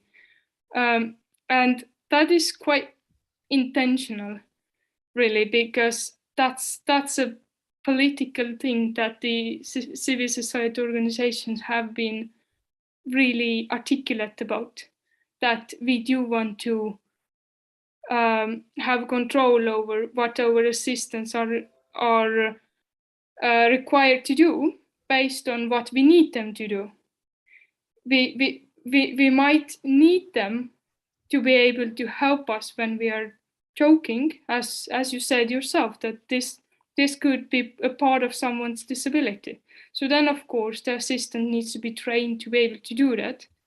But if we don't need that, then this shouldn't be becoming an obstacle for us to find a personal assistant, that, oh, that person can't do first aid, so I can't hire that person. So that's the deal with training, that the law does not require anything, but of course we do have policies and systems for training of personal assistants, because I mean, in most instances, specific training for personal assistants can be very beneficial. It can be linked to some sort of medical needs that one has. It can be that the assistant needs to drive a car. So then if for example, a person needs somebody who can drive a car, then they will make sure they hire people who do have a driver's license. Now, if it comes to providing for training for personal assistants, then this is something that's often done. If we come back to this personal assistance allowance, then what's included in there, it's the hourly salary for the personal assistants, it's the employment costs like taxes and this kind of stuff, and then there is certain amount of that is also allocated to training the personal assistants, and that's how the training for an assistant is being financed. And then the assistance users, sometimes they go together and organize, for example, a first aid training for their assistants, or something that's more common, so that assistants to different people need the same training, so the assistance users can cooperate while organizing the training. And different occasions for training are also being organized in this personal assistant user cooperatives that I was telling about, and also municipalities organize trainings. So these are examples of how personal assistants actually get trainings, that the person who is gonna hire a personal assistant finds one of those occasions where their assistants can then get training. So there is legal freedom around that, but of course we do have systems and policies for training. That would be the short answer. Çok teşekkürler. Cevap için çok kapsamlı bir cevap oldu. Şimdi 2 sorumuz daha kaldı. Süremizin de çok sonuna geldiğimizin farkındayım. Öncelikle yani ama hızlıca cevap verebileceğimizi düşünüyorum ama daha fazla soru alamayacağımızı da söylemek durumundayım. Katılımcılarımıza daha çok. Öncelikle Can, bekliyorsun bir süredir, sana söz verebiliriz şimdi. Sonra da Selma Hanım'ın sorusuyla bitireceğim.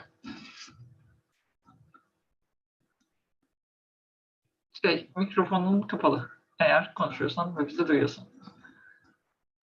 Konuşuyordum. Diyordum ki eğer söz almamış biri sorduysa ben devredebilirim. Bir sürü soru sormuş oldum sonuçta. Yani bence hazır açmışken seninle devam edelim. Tamam. Sonra Selma Hanım yaparım. Tamam. O halde şöyle bir şey, kısacık bir şey söyleyeceğim. Soruma temel oluşturan. Ben işte bir institution'da bir ruh sinir hastalıkları hastanesinde uzun dönem yatışların olduğu bir kurumda aslında şöyle bir şeye tanık oldum. Zihinsel engellilerle psikososyal engelliler aynı servislerde kalıyorlardı. Açıkça bunun sebebinin işte bütün personelin aynı maaşı alıyor olması gösterildi. Hani zihinsel engellilerin belki daha işte emek yoğun, daha belki fazla maaş alan insanlar tarafından belki daha az sayıda bir yerde hizmet görebilmesinin aksine böyle düzenlenmiş bir kurum mantığı. Biraz buradan yola çıkarak aslında soruyorum. Sonuçta engellilikte dediğimiz şey de böyle bir homojen bir gruptan bahsetmiyoruz. Dolayısıyla bu alanda da aslında hizmet sağlayıcılar yani böyle uzmanlaşmış kişiler olmak ya alternatif olarak daha çeşitlilik arz edecek şekilde planlanamaz mı daha baştan, atıyorum bir akademisyen de haftanın 5 saatini, 10 saatini neyse bireysel asistanlığa tahsis etmek üzere kayıtlı olabilir belki bu sosyal yardım sistemi içinde. Çünkü şöyle bir şeye tanık oldum, yine bir başka hizmet alan katıldığı bir konferansta işte tercüme şeyi alıyordu, desteği alıyordu.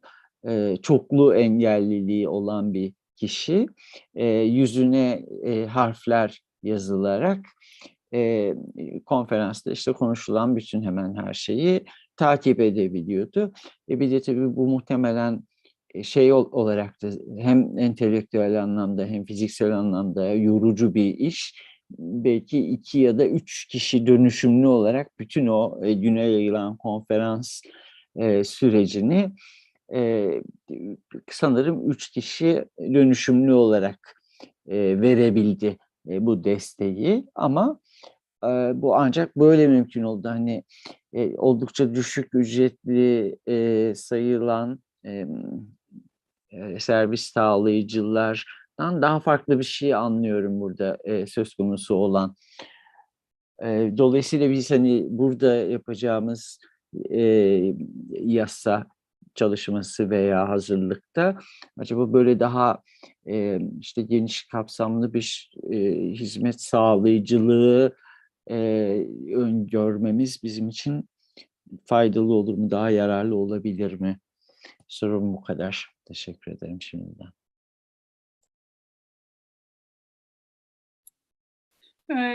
Yes, that's a very clever analysis of the issue, and I would actually would like to think how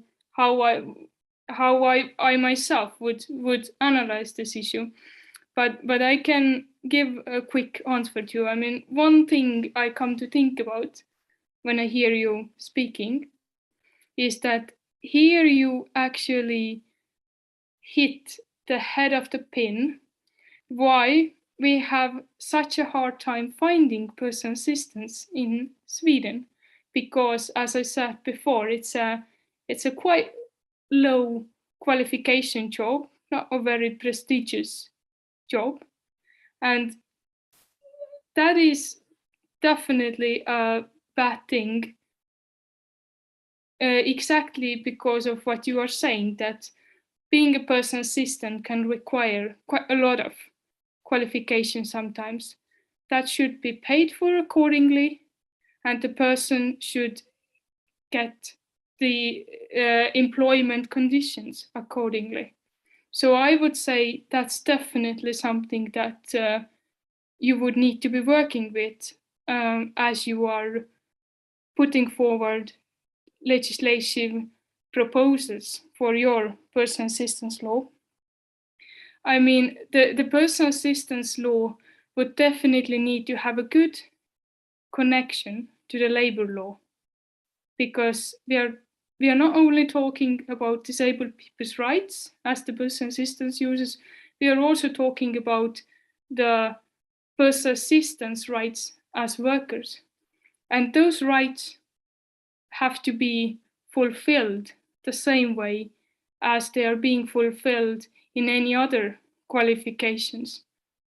Now, if it comes to the qualifications in healthcare systems, that's not usually a very good measuring point, because I mean, generally in healthcare systems, the workers' rights are being violated a lot.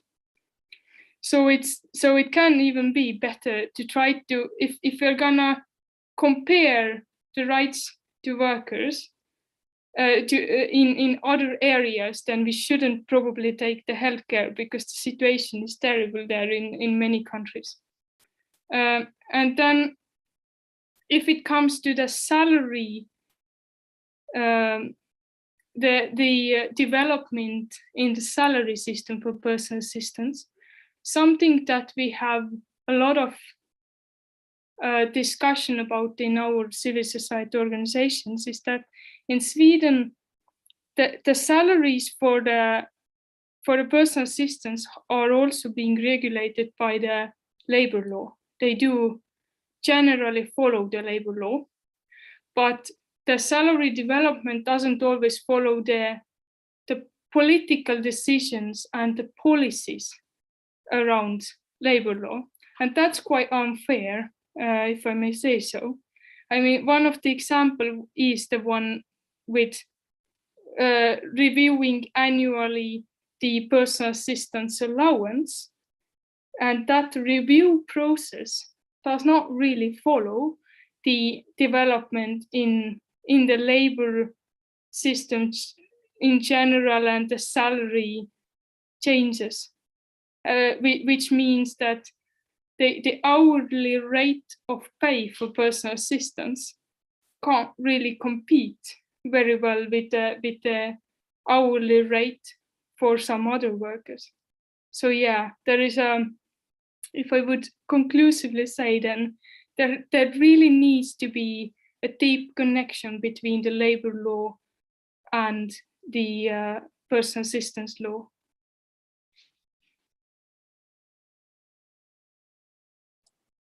Evet, çok teşekkürler. Çok teşekkürler gerçekten de. Ve son sorumuza geçiyor olacağım. Yani bence çok verimli bir tartışmaydı. Yani pek çok anlamda çok zihin açıcı olduğunu düşünüyorum bu webinarın. Ve hani sunumunuzun da. Şöyle bir soruyla sonlandıracağım. Bence çok da güzel bir soru bu anlamda. Engelli bireylerin kendi kararlarını alma ve kendi hayatlarının kontrolünü elinde tutma konusunda güçlendirmek için izlenen bir yöntem var mı? Yani aslında engelli kişileri nasıl bağımsız yaşam konusunda güçlendirebiliriz ve bağımsız yaşam konusuna teşvik edebiliriz? Buna dair sizin yani söylemek istediğiniz herhangi bir şey var mı? Yes.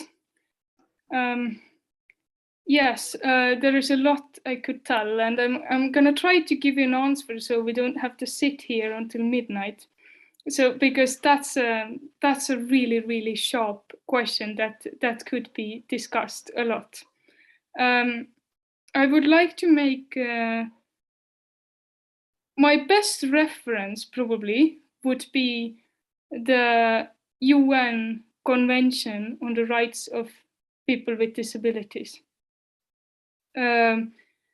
Yes, I guess that's one thing from the convention that really stands out that we could talk about more is the convention requires this kind of active involvement of disabled people in policies that affect disabled people's lives.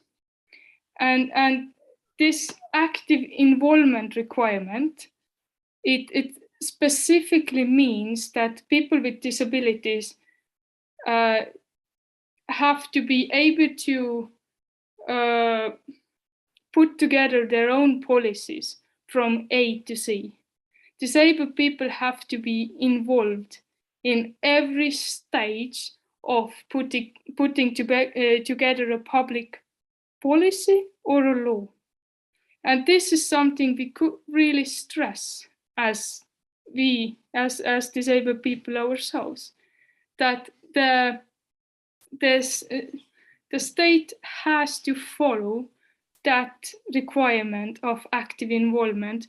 And it doesn't just mean that we have one meeting in the parliament where we during 1 hour time tell our concerns and there is no preparations, there is no follow-up and nothing happens.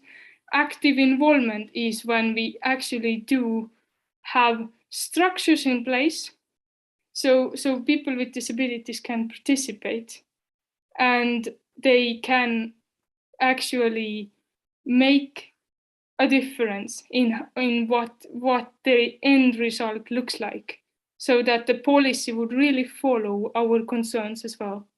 So this is something I could reference. And next thing I would want to reference is the Article 12 in the convention as well. And the Article 12 talks about legal representation and the right for disabled people to have a right to legal representation of themselves. And this is something that Magnus touched upon quite a lot. And I would say that Sweden is not quite there yet, because in Sweden we still have systems of substituted decision making. That means that the decision isn't necessarily made by the person. As we heard from Magnus, he is not somebody who is subjected to substituted decision making, but there are quite a lot of people in Sweden who are. And that's unfair, and that's a violation of their convention rights. So what the convention requires is that people get supported decision making. And that's a vital point to make for us as well, that there is no situation where it's okay that decisions are made over our head. We have to be able to make the decisions. And if we cannot carry out the decision making on our own, then there has to be a decision making support system around us. So yeah, active involvement and supported decision making are the two references I would probably give.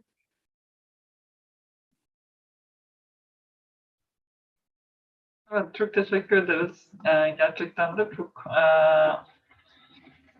önemli bir yerde bırakıyor oluyoruz aslında. Hani hem çok toparlayıcı hem de en önemli noktalardan bir tanesi olduğunu düşünüyorum bulunduğumuz bu noktanın. Ben sizlere sunumunuz için ve hani sorularımıza bu kadar detaylı ve ayrıntılı yanıt verdiğiniz için çok teşekkür ediyorum tekrar. Çok faydalı ve çok öğretici bir sunumdu. Katılımcılara da soruları için, katkıları için de tekrar çok teşekkür ediyorum. Geçtiğimiz webinarlarda olduğu gibi çok dolu dolu geçen ve çok şey öğrendiğimiz, katkılarınızla da zenginleşen süreçler oldu diye düşünüyorum. Yani projede Mari, evet lütfen bir şey söyleyeceksiniz sanırım.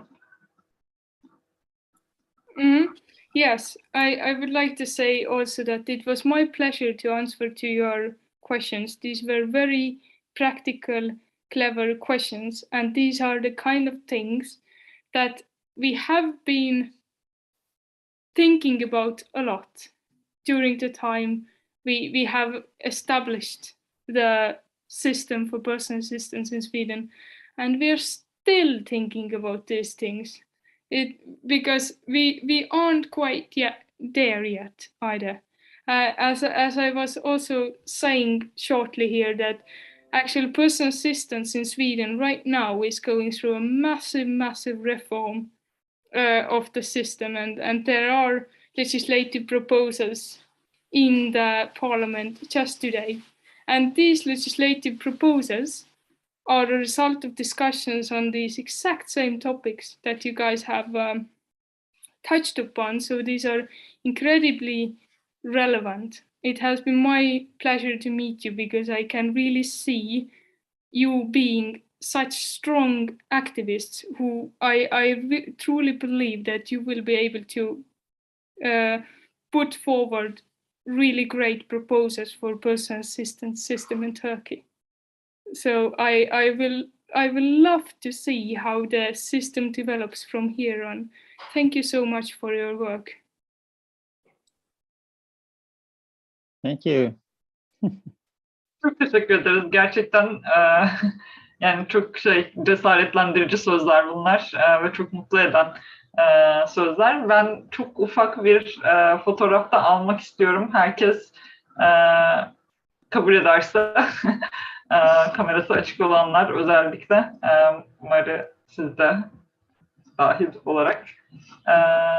Hızlıca hemen bir fotoğraf çekeceğim. Sonrasında da yavaşça ayrılabiliriz. Çekiyorum. 1, 2, 3. Tamam, çok teşekkür ederim. Yani çok çok güzel bir webinardı. Lili, sen bir şey söylemek ister misin? Sana da sözü bırakabilirim. Sonlandırmadan. Lili.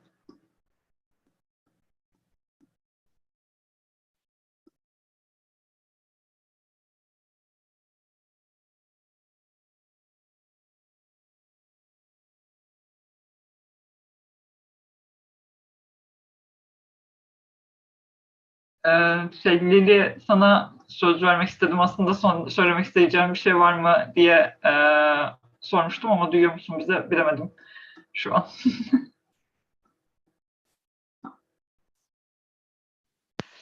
I was wondering whether this might be the case. No, I'm just wanted to say that I'm very encouraged by the questions that I heard and the details and the depth of the questions and the range from very philosophical and principles related questions to questions about the specifics of how this could work in practice. And I'm happy. I think that this was the right webinar at the right time, and hope it will work for you. And Maria, thanks a lot. It was really an amazing presentation.